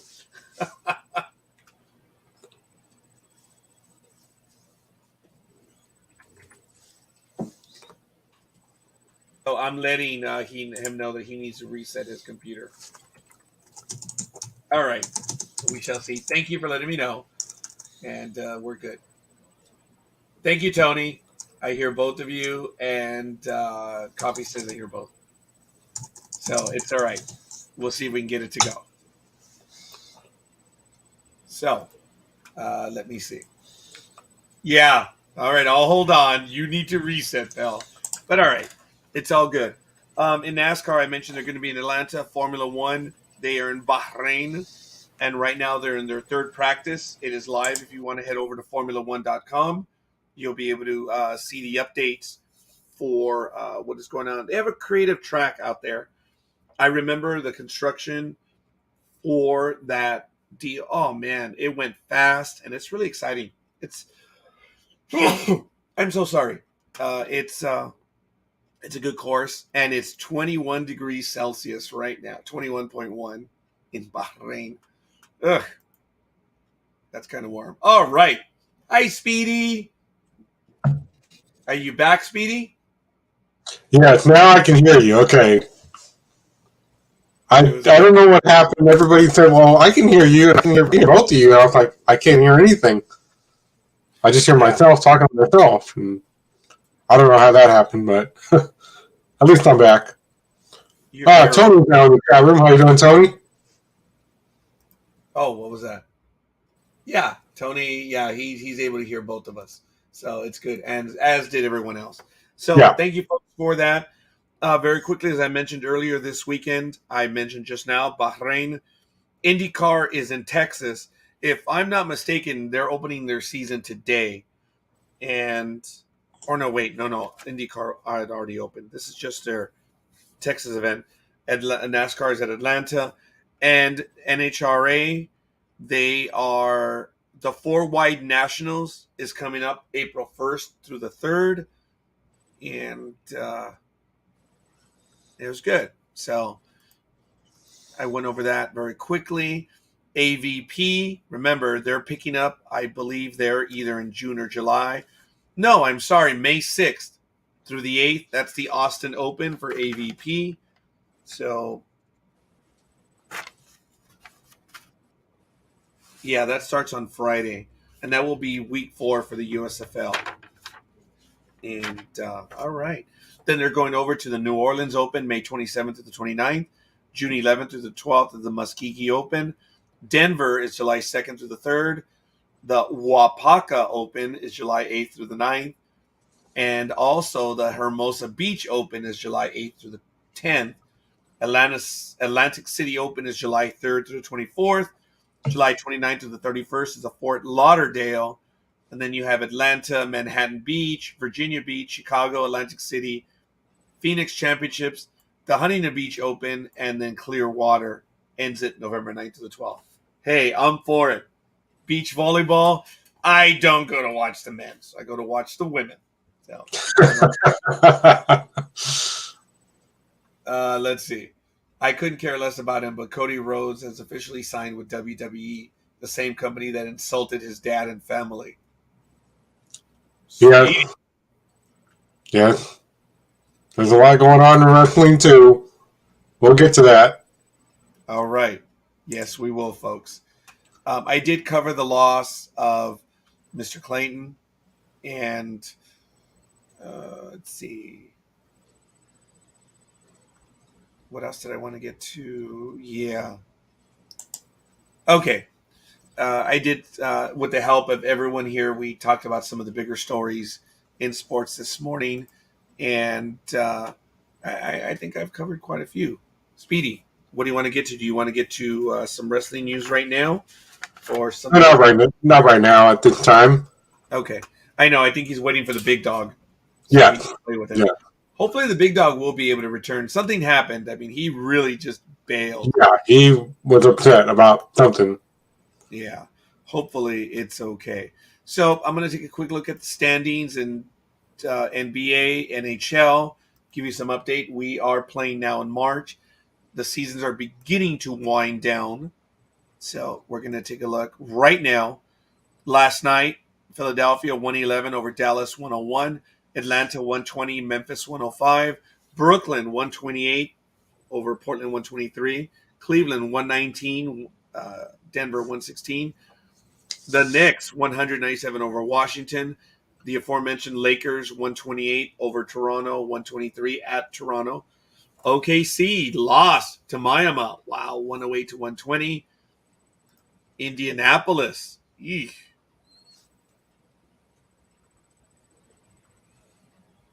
Damn it. I hate it when my screen goes. But anyway, the Clippers lost to Utah 92 to 121. Phoenix really took it to Chicago 129 to 102. Sacramento lost to Boston 126 to 97.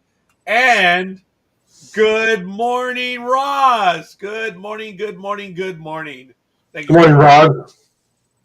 Thank you for the like, Roz, Aisha, and Tony. Appreciate it. We love when we get the love. We are eternally thankful. So, quick standings in the NBA, and then we're going to do NHL in just a moment. In the Eastern, yeah, they have their playoff picture. But in the Eastern Conference, it's Miami, followed by Milwaukee at 2.5 backs. The 76ers are 3 backs. Celtics are 4. Chicago Bulls 5.5. Cavaliers are 6.5. Toronto Raptors are 7.5. The Nets are 10. The Hawks are 11.5, tied with the Hornets. Those are the top 10 teams right now. On the outside looking in, the Knicks, the Wizards are 16.5 and 17 back. In the Western Conference, the Suns, I believe they've already qualified. The Memphis Grizzlies are 9 back. Golden State Warriors are 9.5. This is for the Western Conference title. You know, the best team for the first seed. Utah Jazz are 12.5. Dallas Mavericks are 13.5. And the Nuggets are 15. The Timberwolves are 16. The Clippers are 22nd. The Lakers are 26.5. Pelicans are 27.5. And on the outside looking in, you have the Spurs. The Blazers are 30 back. And the Sacramento Kings 32. And then, you know, OKC and Houston are 36 and 39.5 back respectively. So, in the NHL, yesterday on the 18th. Oh, I'm going to a hockey game on Thursday. I'm looking forward to it. I'm going to see the Kings. Let's see. Who are they playing? Is it Las Vegas? Kings versus someone on March 24th. Who are they playing? Oh, no way. Are they playing the Sharks? No. That was last year. Sorry. No, I follow the Shark closely. I know. Sorry. Let me see what's gonna happen. I know the Kings are going. We already have the tickets, so let me check the schedule real quick. Who are they gonna play? Actually, it doesn't go that far, so we'll see if we can go to the Kings website.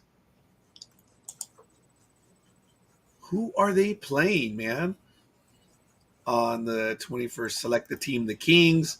I'm excited. I've not been to a hockey game in a while. So here we go. In March, they're playing the Chicago Blackhawks. Sorry, Cuervo. Who knows? I might see Cuervo at the game. But the Kings are playing them, and I'm looking forward to it. And, yeah. Oh. Coffee says that Carlos Correa won the Platinum Glove last year as the best fielder in the American League. He says he knew he was a good fielder, but he didn't realize he was that good. Congratulations. Yeah, I'm sorry. I just don't care for that guy. So, right now in the NHL, in the Eastern Conference, in the Metropolitan Division, Carolina, 88 points, Pittsburgh, 83, the Rangers, 81, Washington, 80, Columbus was 65, the Islanders, 59, New Jersey's 49, and Philadelphia, 49. In the Atlantic, Florida, 90, Tampa Bay, 84, Toronto, 83, Boston, 81, and then it falls off quickly. Detroit, 57, Buffalo, 50, Ottawa, 49, and Montreal, 41. In the Western Conference and in the Central, Colorado, 93 points, and then a drop-off. St. Louis, 77, Minnesota, 74, tied with Nashville. Dallas comes in at 69. Yeah, that's a good number, but not in fifth place. Yep. Winnipeg is 66, Chicago, 53, and Arizona, 44. In the Pacific Division, Calgary, 82, the Kings, 76, Edmonton, 72, Vegas, 70, Vancouver, 67, Anaheim, 65, the aforementioned Sharks are 60, and Seattle is 42. So it is rather competitive in the Pacific Division. But, yeah, there it is. So that's the standings in the NHL right now. We did the NBA. Major League Baseball is going to start very soon. And, yeah, here we go. Good morning. The girls are exchanging. I don't know where Gridiron Girl is today. She doesn't disappear after football. So something's up. Where is Gridiron Girl?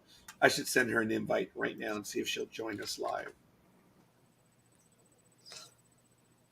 Yeah, you should have done that at the top of the 7 o'clock hour, but Wow, what a shock. Scorekeeper missed something.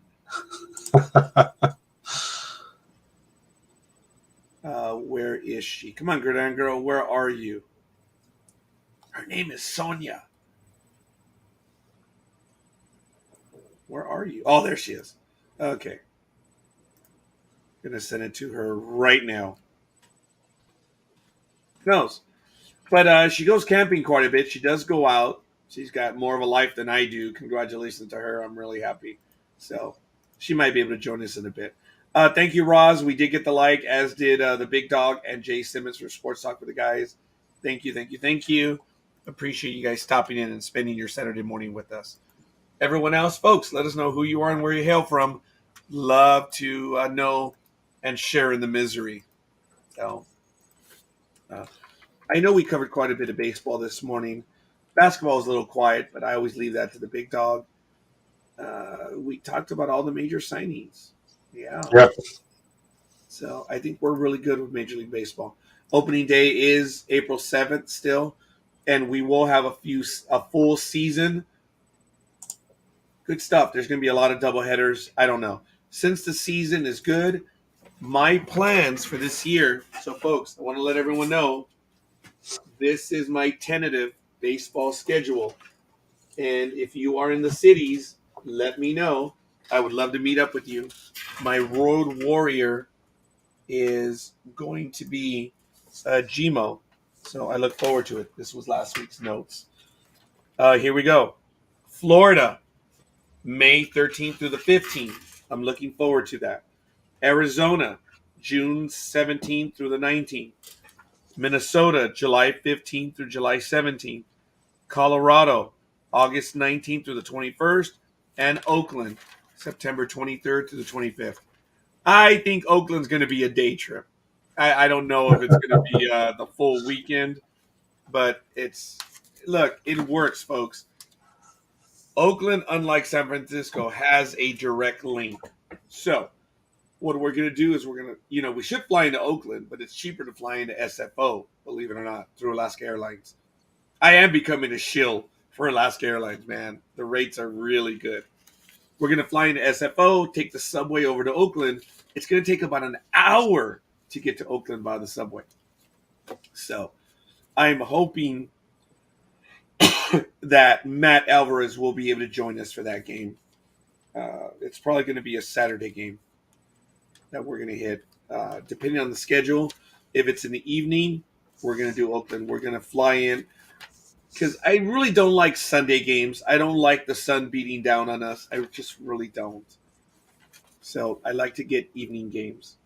Yeah, that's much better because then you don't have to deal with what I started dealing with at the 2011 Giants, Padres game, because I was there and then like the seventh inning stretch, I'm like, okay, well, seventh inning, everybody, normally does break and take off, and the umpires on the field are like, oh, we'll take a break too. So that's the time where everybody takes off to go get their $12 popcorn, soda, and all that other stuff. For everybody else, mainly beer, not me. But I happened to run into some friends of mine there. Some of them were from the wrestling shows, and the others were just people that I already know. And they're like, you look hot. And I was like, why, thank you. And they're like, no, that's not a compliment. You're really, really hot. And I was like, what are you guys talking about? My friend Emily, she's like, your face is starting to peel. I was like, yeah, very funny. But it wasn't until I got home that day after the game that I saw how red my face was. Like, oh, they weren't, that wasn't a compliment at all. Because my friend Emily was going to kill me for taking that as a compliment when it wasn't. I had sunburn. Wow. After that, I saw my doctors and they were like, yeah, you need to start wearing sunscreen before any daytime games or anything during the day because your skin is radically changing now. It's like, really? I'm only 22, 23 years old. Back in 2011, they were like, doesn't matter. The time of you're at that age where you have to wear sunscreen no matter what.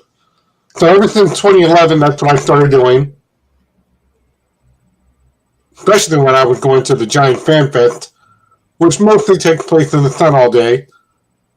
I wear sunscreen ever since then. That way I don't get sunburn. Oh. I don't have to, and I'm fortunate. When we went to San Francisco last year, the weather report was it was going to be a cool game. So I had my thermals. I took my jacket, my Starfleet jacket. You've seen it, the blue one. I Mhm. went and I had my gloves with me, my black gloves for my hands. My daughter dressed we dressed for cold weather. About game time, it started to get warm. And it just really sucked. It got into the 80s, which was really nice weather. But when you're dressed for 50s, 60s, it started to get miserable, and we were very tired. But I was really pissed because I knew when I was going to San Francisco, and I didn't buy the tickets until very late. So I ended up paying like $200 per ticket. Oh, man, I was pissed. But we purchased the tickets, for those that know, in San Francisco on the second level, which is, well, it's a whole different world because the third level doesn't have AC. The first level doesn't have AC, but the second one does. So when you walk, they have glass partitions. So when you go up from your seat to the concourse or the colonnade, I mean, it's not really a colonnade. It's just a hallway. It was AC, and it was beautiful. We spent time because you have monitors all over, and we were eternally grateful that we were in the AC because it got hot for us. But there was a worker that walked by. We were seated against one of the walls, and the guy came by and he saw us. He said, "Man, it must be hot. It must be hot outside for all the people to be inside." There were more people inside than actually in the seats. So it was draining because we were not expecting for it to be hot.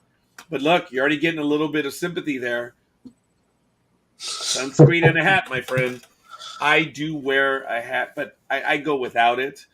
And I got bullied, as I told everyone. I finally shaved what little I had up there. It's gone. And it's a lot easier because I had these little things up here. They're just like wavy little things. And now they're gone. It's a lot easier. I was bullied by the lady who cut my hair that day. Oh, you should get rid of it. I'm like, well, yeah, you should, You're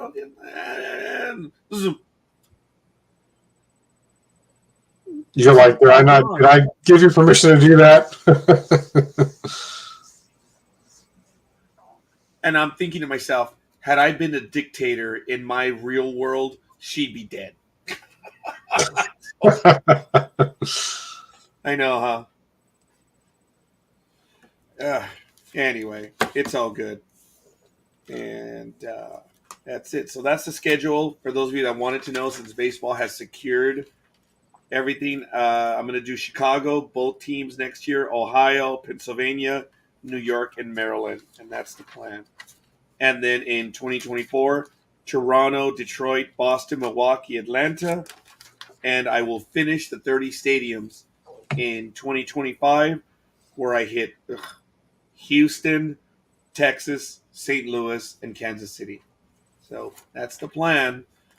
All 30 stadiums by 2025. That's a significant item on my bucket list. But, and I'm telling you guys all now, right now, in April of 2029, when this old man turns 60, God willing, if I'm still here, I will have a birthday bash on the back lot of Paramount Studios. So save up your money now, folks.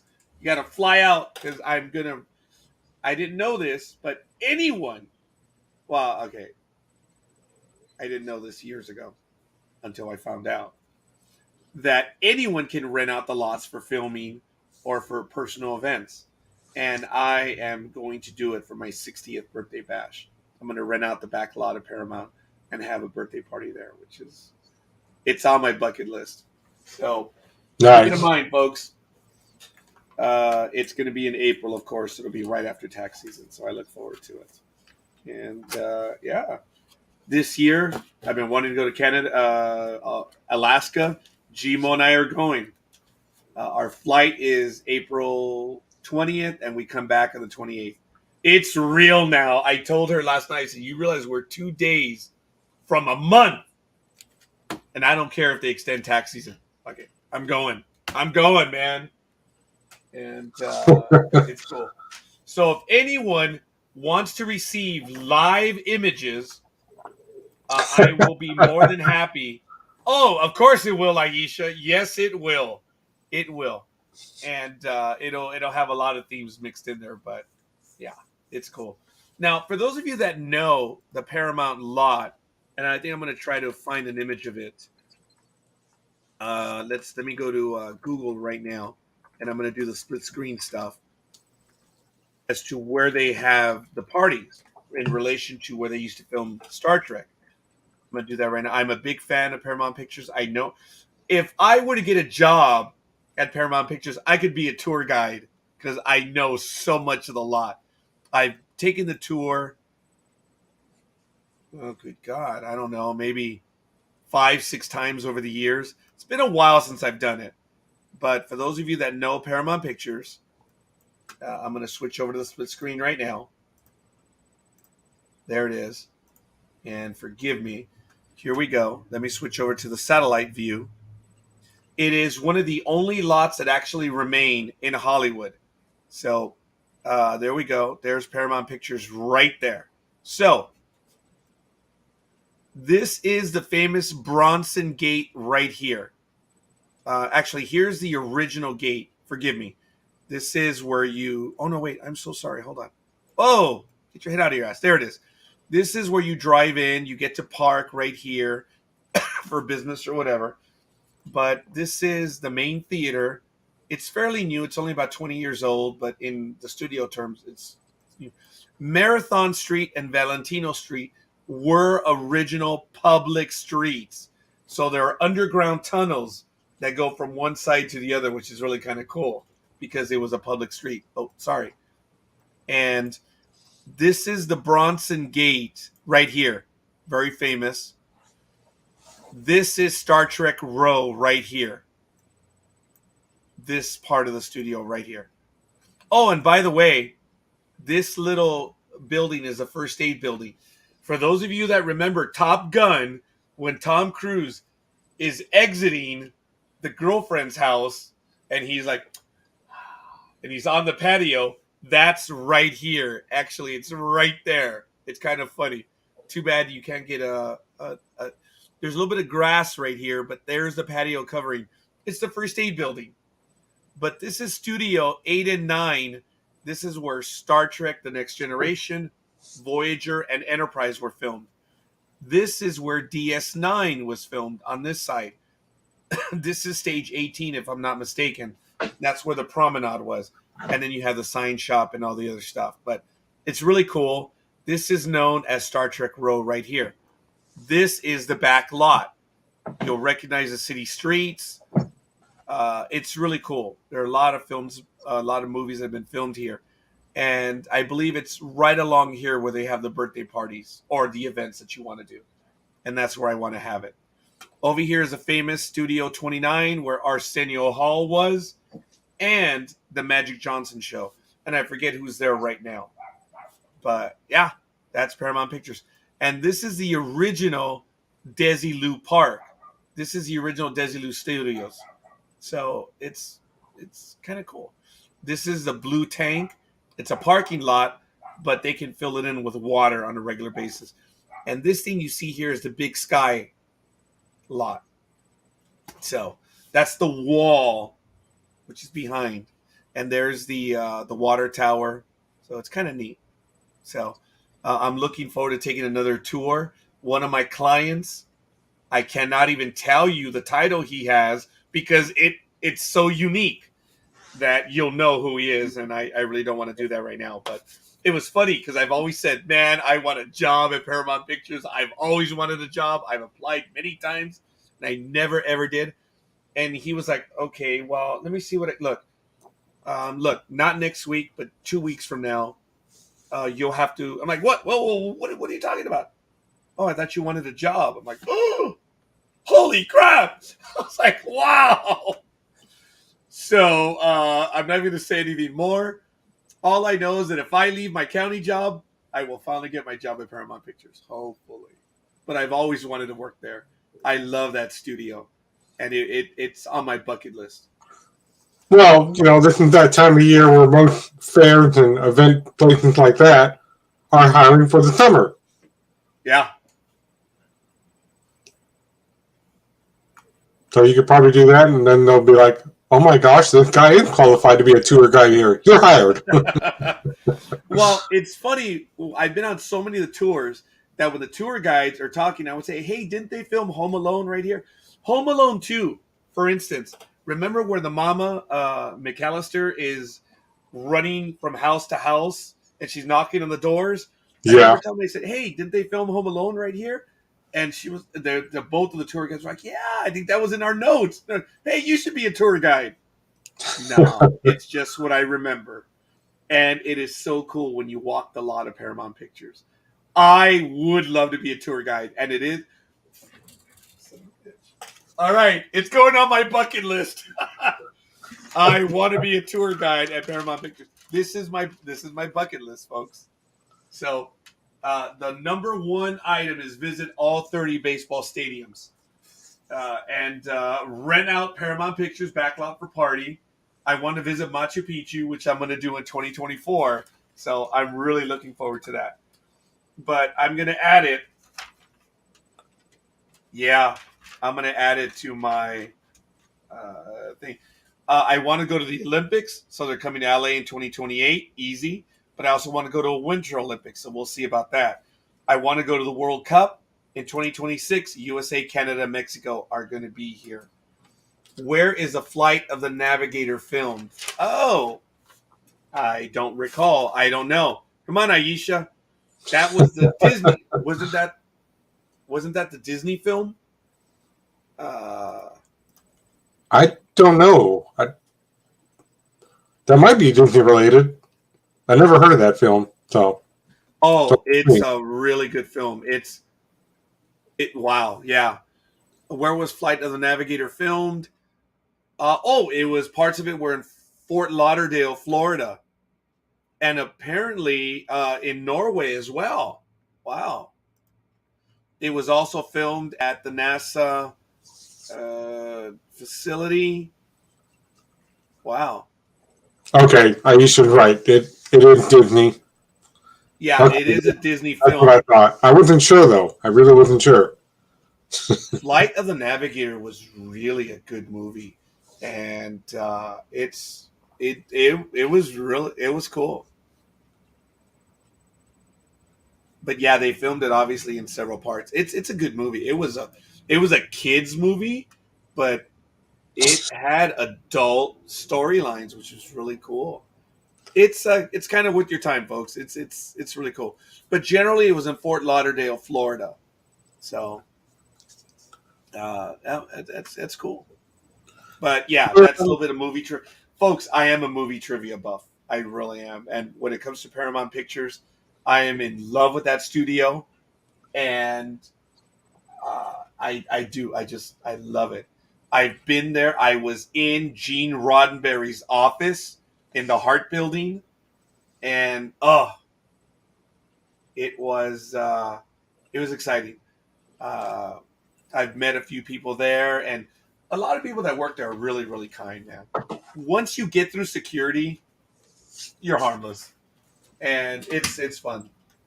The real work. Would you have better luck being a tour guide at Universal Studios, a place I've never been to either?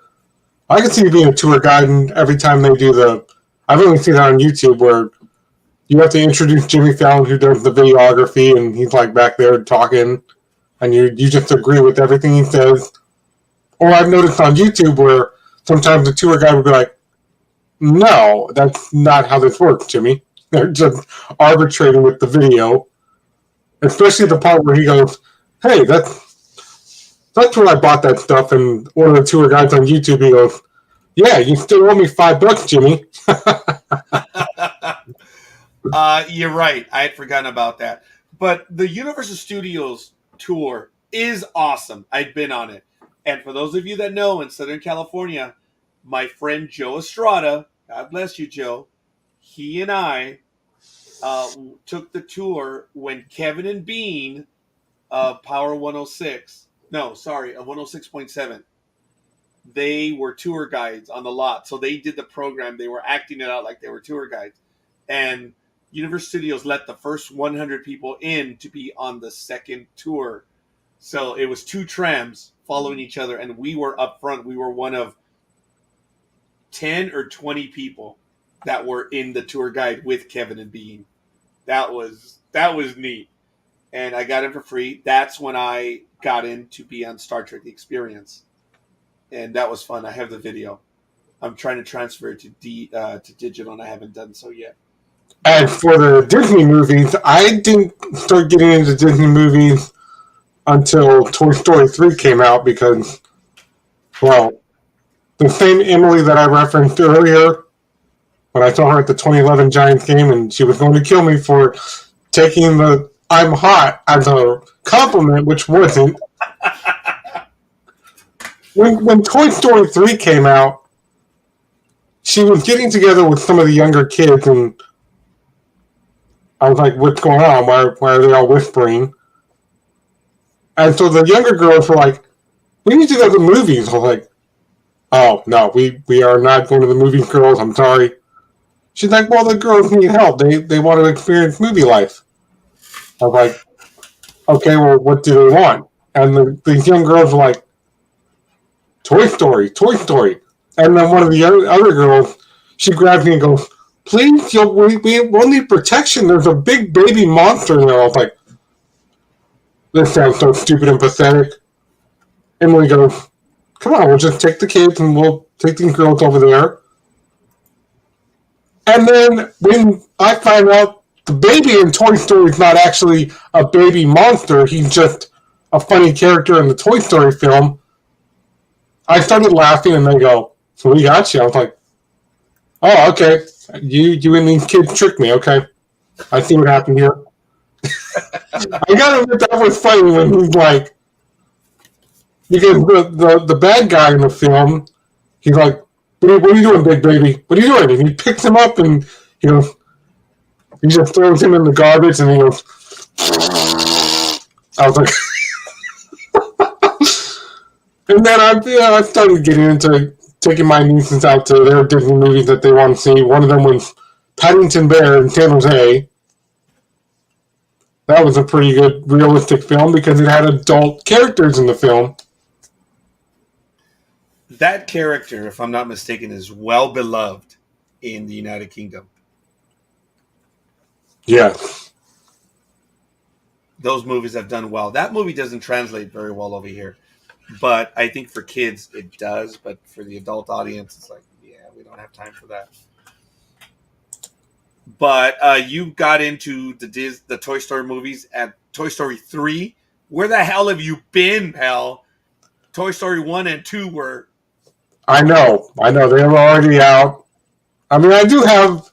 Have you seen them? I've seen them. I have, a lot of the cartoon stuff that I grew up on as a kid on DVD here. But all the newer stuff, I was like, nah. Especially when the 90s had created, I'm sure everybody from the 90s era, maybe Scorekeeper doesn't, but there was a show that Fox created called The Animaniacs. I hated that show. The theme song is crap. And then 3 months later, they created the famous Pokemon. They now have a mobile game about that, which all of my sisters are on. All my friends' daughters and their kids are on it at church. I'm like, what are you kids doing? I'm using my phone. Don't you see? I'm trying to find a Pokemon. It could be right here, right in front of the church. I'm like, what is this Pokemon stuff? And my big friend Anthony, you've met him. He got himself a Pokemon t-shirt. He got my sister a Pokemon stuffed animal. So, like, this stuff, I hate it, but, my brother, he's like, I found an Animaniacs t-shirt at a convention here in San Jose. And I'm like, well, good for you. He's like, it only cost me $150. I'm like, well, that's what you get. Good luck with spending that kind of money. He's like, why, are you a tax guy? And I said, no, but some friends of mine are. Just a few. Yeah, just a few. He's like, this is not going away, and it will never be changed into cartoons. I'm like, yeah, I know. I wish it would go away, but those things are too popular now, and they're never going away. But you know what is going away, or adding to it, rather, is that the NFL is proposing to add a little something to the overtime rule. This is coming from the Titans. They want to put forth a rule change that will require both teams on any NFL 32 teams to get at least one possession in overtime, unless the first team to have possession scores a touchdown and a 2-point conversion. So there's still a lot of talk. The Bills and Chiefs thriller in Kansas City that took place in January was a catastrophe, and the NFL is acknowledging that. So, we'll still see how all this takes out. Because under the current rules, the Bills would have gotten a possession again if they held the Chiefs to a field goal back in January, or forced a punt or a turnover in some other crazy way. So this is all coming from the Titans, and now this is jumping on to other teams. Yeah, we'd like a shot too. That's basically what they're saying.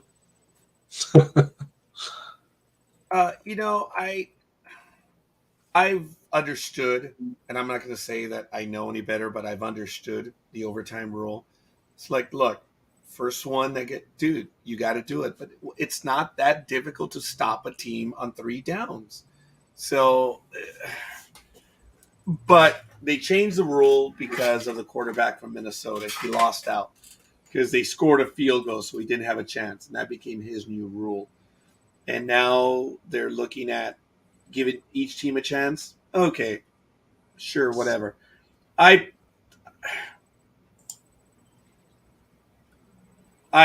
don't know.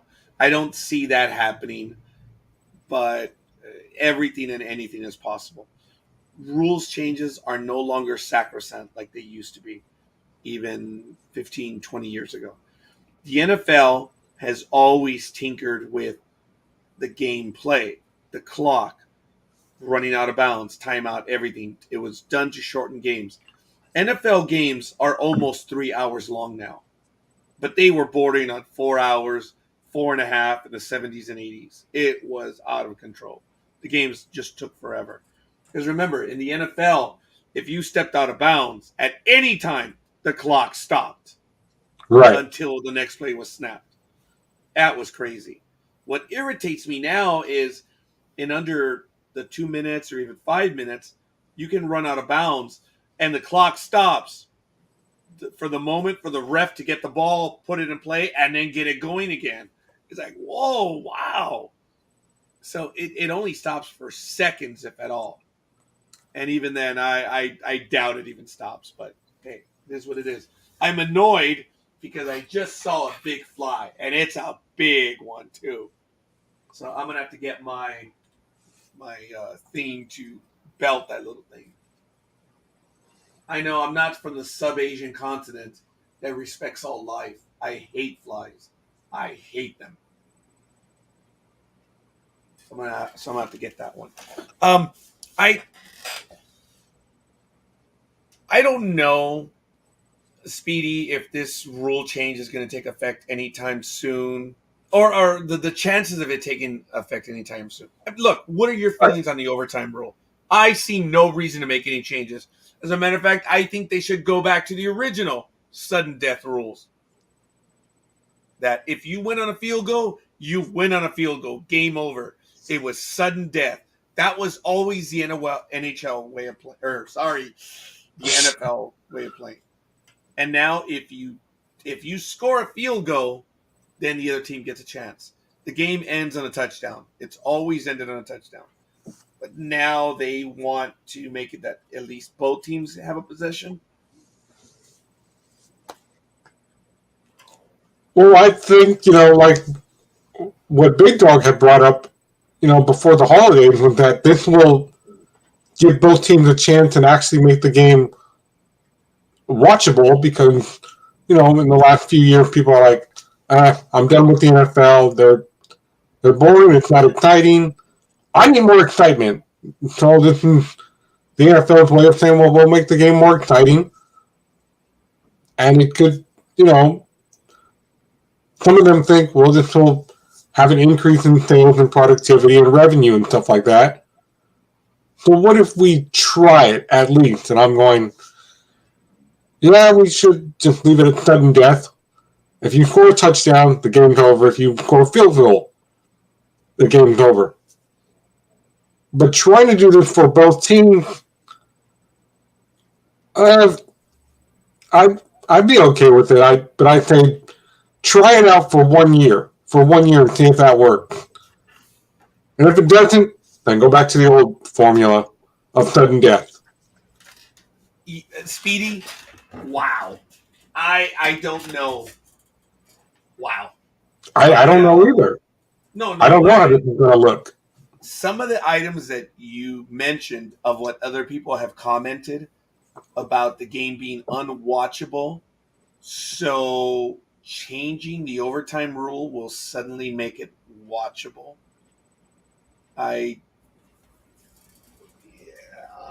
These are the people these are the apron stringers. These are the ones that lives in mama's basement and they have nothing better. Changing or tweaking the overtime rule will not make the game more watchable. So this commentary by those individuals that you read, it's not even worth it. It just isn't even worth it to go any further. Right. Okay. And I appreciate your opinion. You know my opinion of the overtime rules. Folks, if you look, this is a sports program.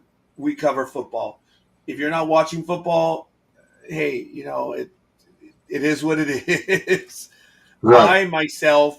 I watch 1 or 2 games on a Sunday. And what I do is I'm sitting here at my desk getting work done while the game's on in the background. I've always equated it to music or movies. I don't listen to music, folks. I listen to movies. So when I'm driving, I have a movie playing. Or when I'm here in the office, I keep pointing up here because I have a TV set up here. I actually have 2 in the office. I have that one, and that one is on for the little kids or guests when they come over. Because I meet with my clients here, and right around the corner, we put chairs out, and the kids can watch Disney or whatever. But I have my TV right here, which is a TV that my sister gave me. It was an extra one. Yeah, my sister, the older one, the baller. She gives me a 40-inch TV. Oh, it was an extra one. I had it. Nice. Oh, yeah. Yeah, thanks, sis. Remind all of your siblings who earns more. Wow. Actually, I was a jerk to her. You guys all heard the story, right? I think it was in 2015, or it was 2016 from the 2015 year. And I was doing a return, and I looked at the numbers. I looked at mine. I said, Rose, for the first time ever, I earned more than you did. My sister Rose, the oldest one, she's always earned more than Alma, than Louis, and myself. And I said, wow, Rose. Granted, it's less than $100, but I earned more than you did this year. Wow. I had 4 jobs, but I earned more than you this year. And her response was a classic, oh, way to go, buddy boy. 15 minutes later, she says, oh, hey, did I forget to tell you that I switched jobs and I didn't work for 3 months?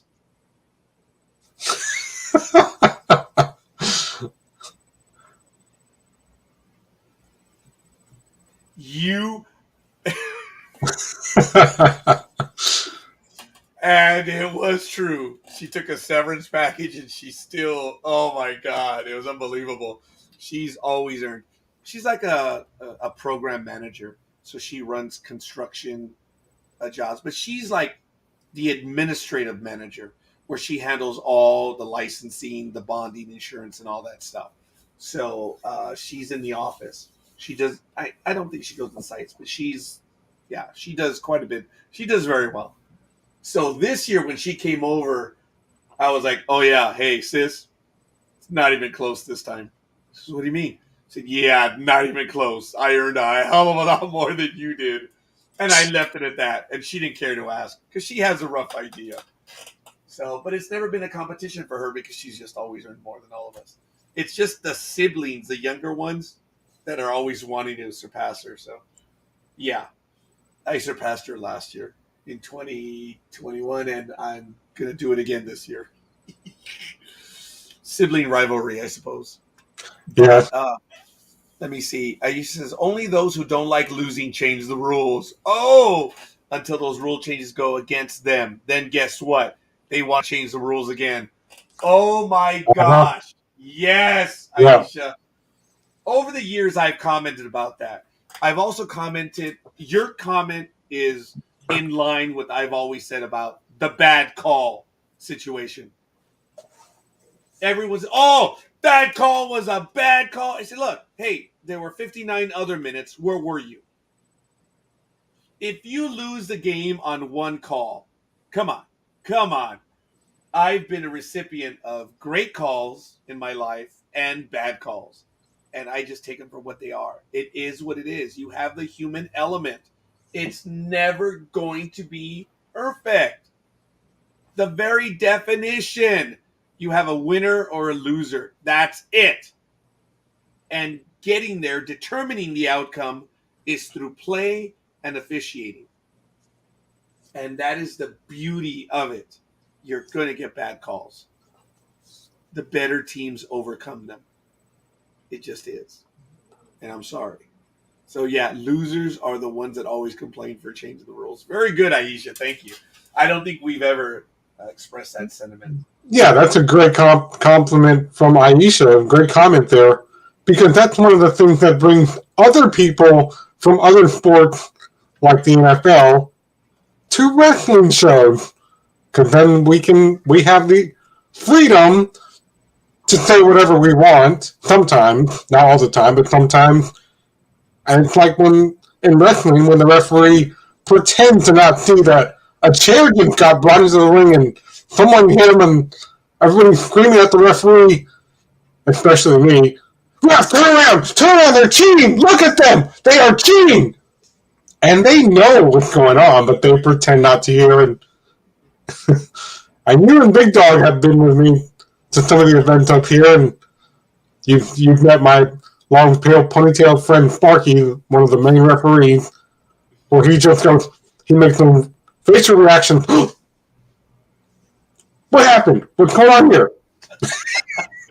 Okay, folks. Speedy was sitting in front of us. We had great seats. Don't get me wrong. It's just they were metal chairs, folks. And you're there for like 4 hours. And as Speedy and Big Dawg would tell me, that was a short event. My butt had it for sitting on that metal chair. And when it was over and then Jungle Boy comes out, I was like, oh, hell no. I'll get up there and kick your ass. Which, it would have been the other way around. But when he's coming out wanting to continue to fight, I'm like, oh, hell no, dude. I'm done. I swear to God, I'm so... Oh, it was funny. Yeah, you started getting into it, too. Yeah. Look, folks, I think wrestling is what it is. Duh. But my humble opinion is you need to go there to be their part. You are a part of the event. I mean, a fight broke out in front of us. It spilled out into the stands, and they pushed us back. And there was a moment where one of the wrestlers made eye contact with me. I'm like, hey, dude, I'm visiting. But one of the most disgusting things. Oh shit. Was it the lollipop? Yes, it was. Oh my God! It's so disgusting. Oh my God! You want to go and explain it, Speedy? Look, my eyes are watering, folks, because oh my God, I almost threw up at the event. You want to explain what I'm talking about? Because I'm just thinking about it. Oh, I want to throw up. Yes, all I'm going to say about this, because he actually been banned from most promotions now. Oh, Go on he has YouTube. been? Go on YouTube and look up Joey Ryan. You'll see Joey Ryan's the one that Scorekeeper is referencing. But before we get to that, like I said, we're almost there. It's already 8:30 a.m. Yeah. But Scorekeeper, I have a question to ask you. It's kind of a joke, but kind of not. Do you know the ESPN icon, the professor? No. You don't? ESPI? No, ESPN icon. Oh, I'm sorry. Yes. The icon himself. Yeah. John Clayton has passed away at the age of 67. Oh, I'm sorry, Speedy. I did talk about that a little bit earlier. I'm so sorry. No, but go ahead and continue. Remind, because our audience is still here. I talked about that in the very beginning. Please continue with that. Yeah, John Clayton, whose list of contacts in the NFL was matched by his attention to detail and very much dedicated to the craft, died yesterday in Washington after a brief illness. He was 67. So, ESPN's Chris Morton said anyone paying attention to him walked away a little more educated than they did, which is what Scorekeeper likes, for people to be educated, right? Look, I like for people to just know what they're talking about. If you want to be an ignorant person, just become an engineer and work for some municipality. Okay. It just means you're book smart, real world stupid. So I like for people to know what they're talking about, do research, and come on. The YouTube scholars are the most annoying animal in the world. They see a video on YouTube and they think it's real. Sorry. I really don't have time for that part of it. So I don't believe in conspiracy theories. I really don't believe there are a lot of things out there that I've been a part of on some programs. Folks, I did it as a favor for someone, okay? Someone that I know wanted to do some programs on a particular subject last year. And I said, no problem. I'll be more than happy to help. And I did it. I did it for about a year. I need you to understand, I did it as a favor. Do I believe in that stuff? No. I just don't. I never have. So I do believe in some paranormal things. You've heard the stories. You've seen it. Guys, I told you the paranormal event, right? Did you hear about that one? Speedy? No. You never shared that with me. Well, with you. I had a retired minister here. And we were doing taxes. And I was speaking to the wife. And both the minister and I turned around because we saw the movement. Someone passed, like from the other side of the office, and you could see the shadowy image come over here, coalesce, and disappear. It was right here. And we both saw it out of the corner of our eyes. That was crazy. A retired minister, no less. And we both saw it. I've seen spectral things. I've seen things that, yeah, it leads me to believe that stuff. But anyway. What is a take on Marcus Smart after his little bash with Warriors player Stephen Curry? Look, I think this is a case of the smaller kid, the one that's always ignored in the background, and he throws rocks to get people's attention. He tries to make the stupid joke to get people's attention. Marcus Smart is the same kid that's just looking to get attention. I have no opinion other than that on Smart. I think it was a waste of time. Now, the big dog might have a different opinion right here on that one. So, hopefully he'll return. I don't know what happened to Big Dog. Let me see. He might have sent me a message. Yeah, I don't know either. He said he's coming back in like 10 minutes, but... Oh, no, I didn't hear that. Did he say he would be coming back? Oh, wow. He said he would be back in a short while. That's all he said.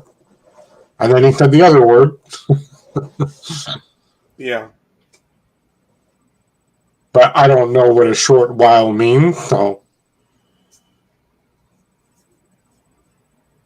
I'm sending him a message right now. Yeah, we're sending a text message off right now. We'll find out what's going on with him. All right, we'll see. So anyway, folks, we are in the last 30 minutes or so. I am gonna have to get going. I have my calendar is. You have all day. You're going to be there till 10 o'clock tonight? I hope not. Probably. Let me see. This is my calendar. It's a busy day today. Big Dawg probably got lost or he's just watching and having a good laugh. Yeah, probably. Let me see. My first official appointment is at 11. And then I take a break at 5, and I'm done at 10 tonight. So I have 1, 2, 3, 4, 5, 6, 7, 8, 9, 10. 10 appointments today, 10 returns. So it'll actually be a relatively easy day because it's only 10 appointments and 10 returns. I think it was Thursday night, I had 3 appointments, but it became 6 returns. You win some, you lose some. Who knows? Well, I think it's a heavy day, but it is a narrow day. So that's okay. And then on Sunday, I start at 7 a.m. I'm going to take a break at 11. And then I have an appointment at 1:30 and then 2 more at 4 and 5. So it's going to be a busy day on Sunday. But I'll be able to breathe a little bit. But my daughter and I are looking to go catch Batman this Sunday. So we'll see. Have you seen Batman yet, young man? No, I'm interested in going to check out the Uncharted film that Big Dawg mentioned last week. Thank you, Big Dawg, for that. Uncharted? Yes.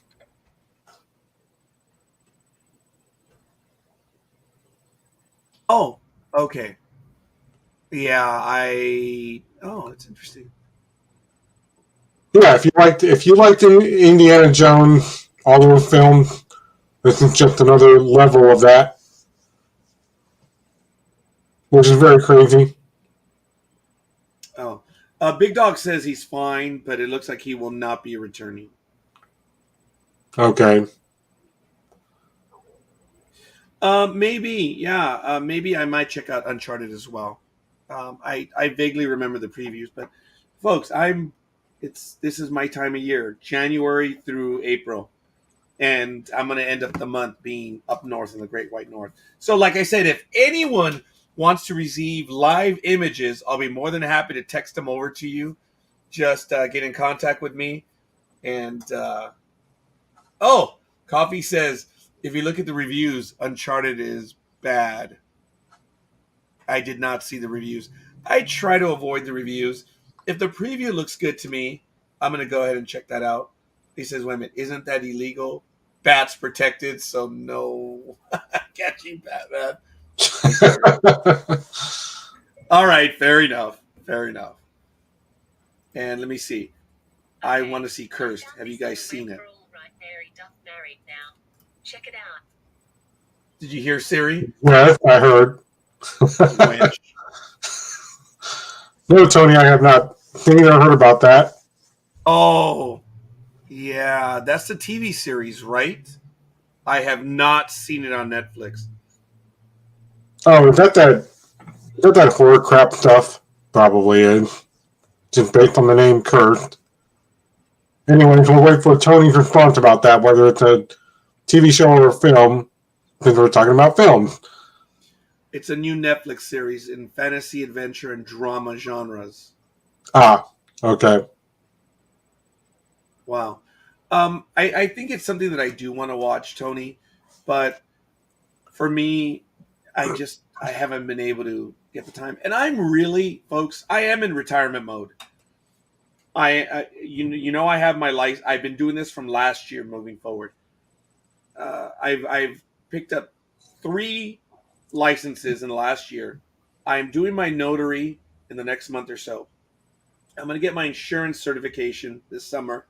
I'm going to get Social Security analyst by the end of the year, and then I'm going to be adding immigration consultant next year under California. And so I'm getting all these. So, it's a horror movie. Okay. Yeah, I knew it. I knew it. See? Yeah. You all know about my reason for not caring about horror movies. Go back to any of our September episodes here on the channel, on our show, and you'll know why. So, but yeah, since Big Dog is not coming back, we'll go ahead and jump into the wrestling portion now of the show, and this is where we'll end it. And Scorekeeper has a big day. Just very quickly, I want to answer this one. How about the new season of Picard? How's that for you? Well, I am in the last week. I've been sneaking an episode or two in between interviews, and I'm now on the last episode of Discovery. So, and I should have that today. I'm going to start watching Picard this evening and tomorrow. So I should catch up. There are 3 episodes in. I don't know. I'm running behind. But, I just lost my monitor. Okay, there it is. I've not seen Kate. But anyway, I apologize. Speedy, go for it. We have about 18 or 19 minutes left before I got to get going. Yeah. Well, I'm sure everyone has heard the news. Scott Hall has passed away. He had 3 different heart attacks and a stroke, all on the same day last weekend. But he also had an optometry surgery a few weeks ago. But that didn't help him, so his family decided, well, we're going to see what happens, and we're going to talk to the doctors. His family had talked to the doctors, and the doctors said, well, the best option now is to take Scott Hall off life support because he was breathing on his own, so they thought if we take him off life support, he may come back. But that didn't happen. And then, of course, with the multiple heart strokes and heart attacks he had last weekend, they weren't sure. Doctors even told the family he's got like a 20% chance he may or may not come back. And he didn't. Once they took him off life support, Scott Hall has passed away. I'm very, very shocked because this was one of the worst. I'm not even one of the boys, but it just broke me down. And it happened on Tuesday where I thought I was just going to have a normal break at work. And first thing I do when I open up Facebook and I see everyone in all the promotions up here talking about it, and I went, oh no. And I wasn't going to cry at work because that's not the place or time to do that. And I went through this whole week of just raw emotion because this guy was the founder. He was the one that started the whole Monday Night Wars because it was him and Kevin Nash. And remember, they told Vince, we're with you. We're going to stay with you. We're never going to join that other company.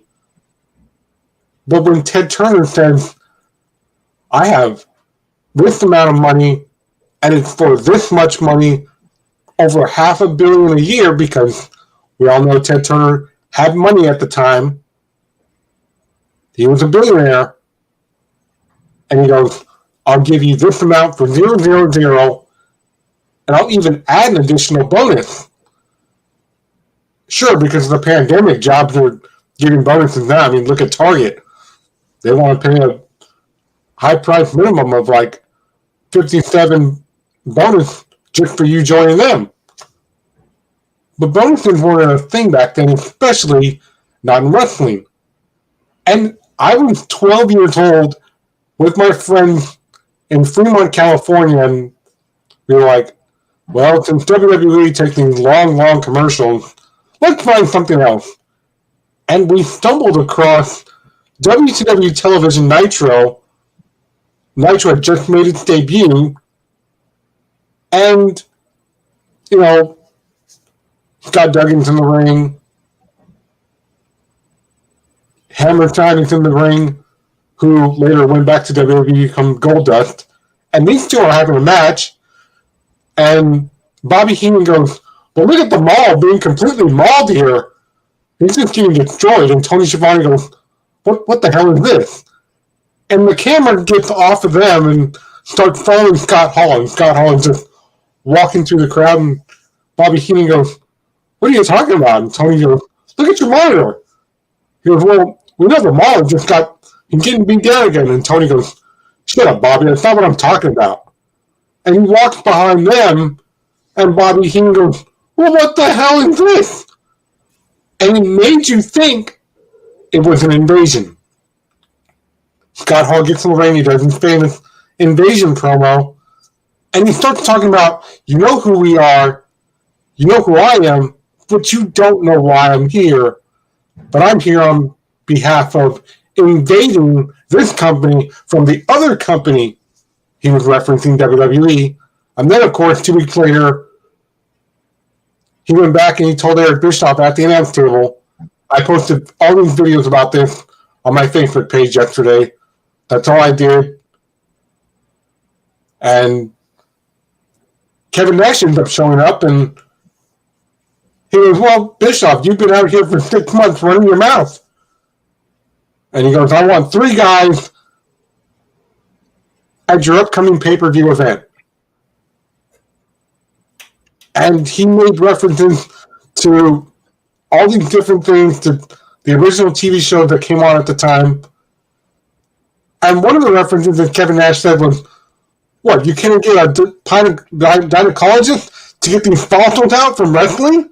You couldn't find anything like that? What are you guys doing? And Scott Hall said, we're the ones taking over, which would later become the NWO faction, the New World Order. And at Bash at the Beach 96, they had 3 guys, and they said they had their 3 guys, and the third guy ended up being Hulk Hogan, which was where he turned heel, pissed off everybody. And I still remember even the night when the entire NWO Wolfpack, when they showed up with the black and white Wolfpack, and the 2 groups joined forces, and they're like, we're just going to go ahead and beam back to being the original NWO group, even though we have different shirts. But they showed up on Nitro. I'm sure Scorekeeper would have flipped out if he was watching wrestling then. They showed up with the entire Illinois Hells Angels group on Nitro. All these bikers that made the arena super loud and super smoky from all the bikes. I wish I would have been in Illinois. That would have been cool. And then, of course, well, they're, a year and a half into helping WCW build up their brand. Vince gets an idea because he owns the rights to Razor Ramon and he owns the rights to Big Diesel. He decided to hire 2 guys with the fake Razor and the fake Diesel. And Scott Hall was like, I didn't even know they did this. We were too busy. But I'm glad that he was a 2-time Hall of Famer. The last thing he said, and everybody knows this from experience, is that he said the one thing that is now popular with his Hall of Fame speech, he said, bad guys don't last, bad times don't last, but bad guys do, and they last forever. I was like, wow, that is crazy that he would say that. And he had been working and being helped by DDP, and DDP helped him do a lot of things that helped him overcome his drug rehab problems and stuff like that, which is why Vince was like, well, if you're fully rehabbed, we'll bring the NWO back, and they brought them into WWE, and a lot of comedy relief, though. A lot of comedy relief. But he had passed away, so terrible. But you know what else is terrible is that after watching the video in close analysis that Big Dawg had mentioned last week on the show about Big E's injury, I've watched some YouTubers talk about this. Yeah, you don't really convey a 300-pounder who weighs more than you. That's not the kind of recipe you want. And for that to happen, which is how Big E broke his neck, so he won't be at WrestleMania in 2 weeks. But he did show, video proof that the only thing that's broken is my neck. Look, see? I can move my hands, I can move my feet, I can move my legs, I can move my toes. I just can't turn my neck. But nothing is broken, everything's fine. Thank you for all the prayers, Big E said. And speaking of being unsafe, we all know Duke Hudson, in a tribute, he tried to do a tribute to Scott Hall, but he did his own scary version of the Razor's Edge on NXT on Wednesday night. But it's the same case here because the guy is bigger than you, but you won't let him help you. We've seen this on, you can look up how wrestling works on YouTube. Where if Big Dawg was here, I would say, well, how does this work? And he would say, well, I'm going to trust you by helping you pick me up, but we'll work together to make this, back body drop go the right way and not the wrong way. That way you don't hurt me and I don't hurt you. And that's what that is. And of course we know, yes, it's happened again. Coffee, I'm sorry to say, but your wife has been arrested again. Of course, I'm talking about Tammy Cinch. Yes, a.k.a. Sunny. What is this, like the 50th or 60th time she's been arrested?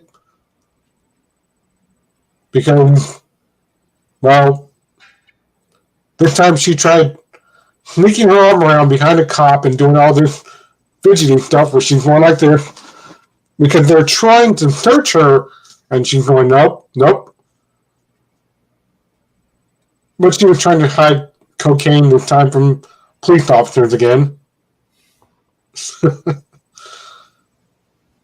And so she's been arrested again. Everybody has tried to help her get into drug rehab. Maybe she needs to talk to DDP. I don't know. When was the last time she got in trouble over the drugs prior to this? I think it was either less than 2 years ago or a year and a half ago, I want to say. But she was arrested in New Jersey, Kingsburg, New Jersey, on the following charges. Not only was she arrested for trying to, scoop her arms around and go like this and hide the drug from the officers because she didn't want them to search her. She's also been arrested for reckless driving, not wearing her seatbelt, which is in New Jersey. Their state adds an additional charge of being an irresponsible driver. They put those two together. That's how the law works in New Jersey, I guess. Driving without a... Go ahead. No, yeah, I agree, man. They can, but go on. How about the laws? Driving without a license, failure to possess an actual driver's license. Oh my God! I hope it sounds like she was driving with a fake license. That's bad. Failure to provide registration She also took out the drinking and driving alcohol interlock thing inside her car. I don't know how she took that off, because you need a bolt cutter to cut those off of your car. And this is her second suspension of operating a motor vehicle, to second violation. That's permanently on her record.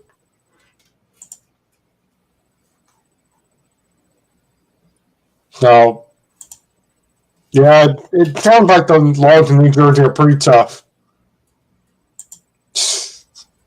Well, I think they're tough for drinkers and people driving under the influence.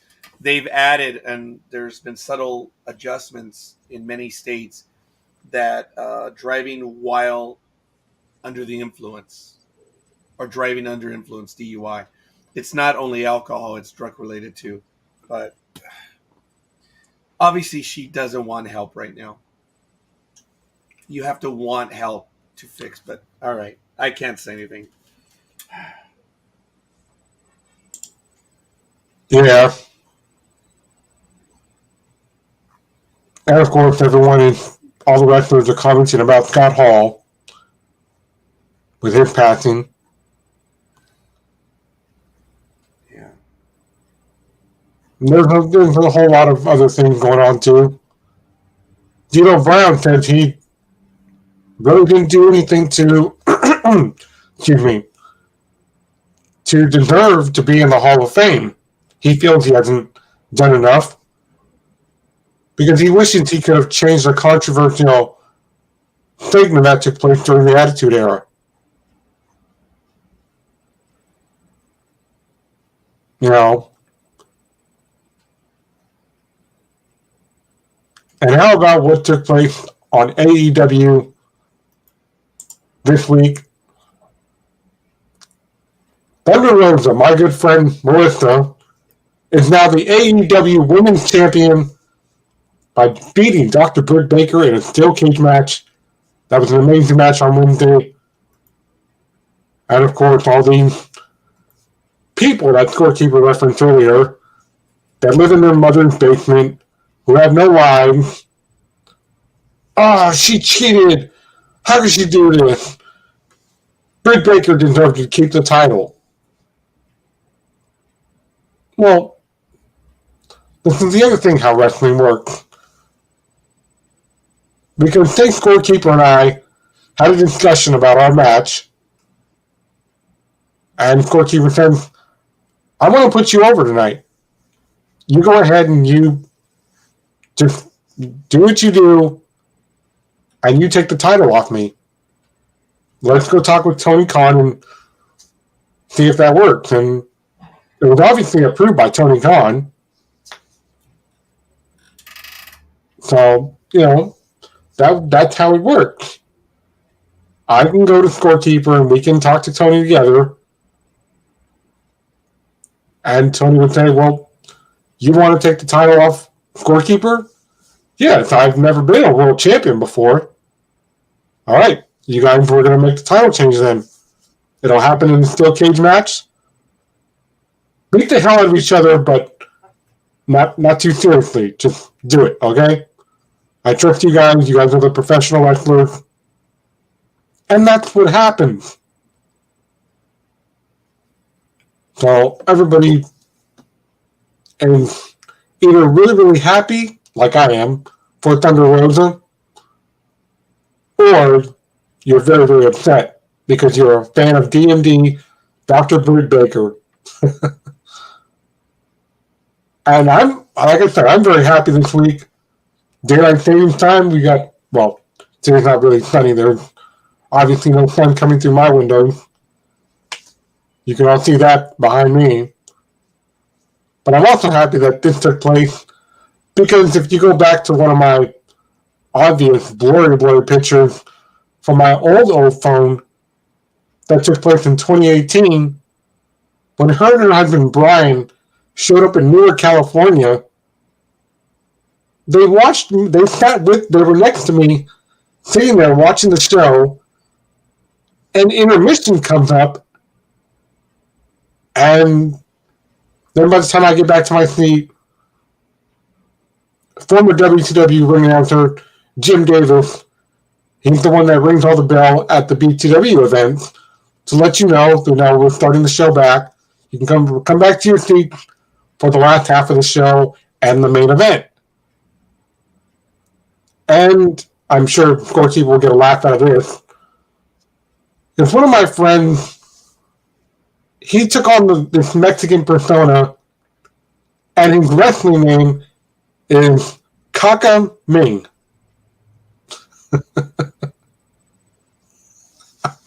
Scorekeeper immediately looked up from the camera very slowly. What the hell kind of name is that? I don't know. That's the name he picked, and that's his wrestling name. That's been going on for several years now. But it looks like Kaka Ming is about to win. And I thought he was going to do this by himself. And he's like, nope, hold on. I have an assistant. And she will be out here at ringside tonight. Because I turned to Brian and I said, where's Melissa? What happened? Where's your beautiful wife go? And he doesn't say anything. He's like what Scorekeeper and Big Dawg did a few weeks ago here on the show, where they were like, we're not saying anything about that. And Big Dawg didn't say anything. He was just quiet and with a stoic face. That's the look Brian gave me. But I didn't put two and two together on that night, because here she comes with her Macarena music. I'm like, what? And I said, Brian, I said, you knew about this. She's your husband, she's your wife, obviously. You guys are married. He goes, well, we had to surprise everyone. We couldn't actually tell you. I'm like, hey. You better take that back, Brian. I'm not one of these fans who are going to be like, oh, I know what's going on. I can keep a secret. He goes, why? That'd be no fun. And she actually assisted Kaka Ming in winning the title that night. I was like, she starts out as a heel. But she also has the NWA women's title through Billy Corgan's promotion and the AEW women's title. So she's got two titles right now. And it's not shown on television, but if you go to AEW's YouTube channel, you'll see that on Wednesday night, she had a Mexican band. Well, they did. They hired a Mexican band to perform her culture music, because she also became a U.S. citizen 2 years ago. Very proud of her. So she's very proud of her heritage. And like I said, next week, Big Dawg and myself will talk about the other stuff going on in wrestling as it relates to WrestleMania. Steve Austin says he's going to open up a can of whoop-ass at WrestleMania. We'll see what that entails. Because a lot of people, including myself, you heard me last week, a lot of wrestling analysts like myself are like, I don't know why they're talking about he's going to get in ring shape. Why would he do this? He's past that now, but evidently, I guess he really misses it. So we'll talk more about that next week, as well as everything else going on with football, NASCAR, and baseball. Right, Scorekeeper? Most definitely. I appreciate you, Speedy. Thank you. I look forward to seeing what you're going to do for your birthday this year, and for everyone else. Folks, great time right now. We're coming out of COVID. We're getting through it, and sports is out there. It was our ultimate escape and still has remained our escape. So I thank everyone that joined us today. I have to be on my way. We'd otherwise remain on, but I have things I got to get to. This is my weekend First appointment is less than 2 hours away. I ended at 10. Sunday, 7 to 5. Unbelievable. Now, Monday, I have to do, I have bargaining negotiations at work for a new contract. So that should be entertaining. I have a lot to do. There will probably be a Jedi.tax episode on Sunday night, 8 p.m. Pacific time. Check it out. But beyond that, folks, thank you. He's Speedy. I'm the Scorekeeper. Sports Talk with the Guys, home of the Monday morning quarterbacks on Saturday. We'll see you guys on the other side. Peace! Take care, everyone.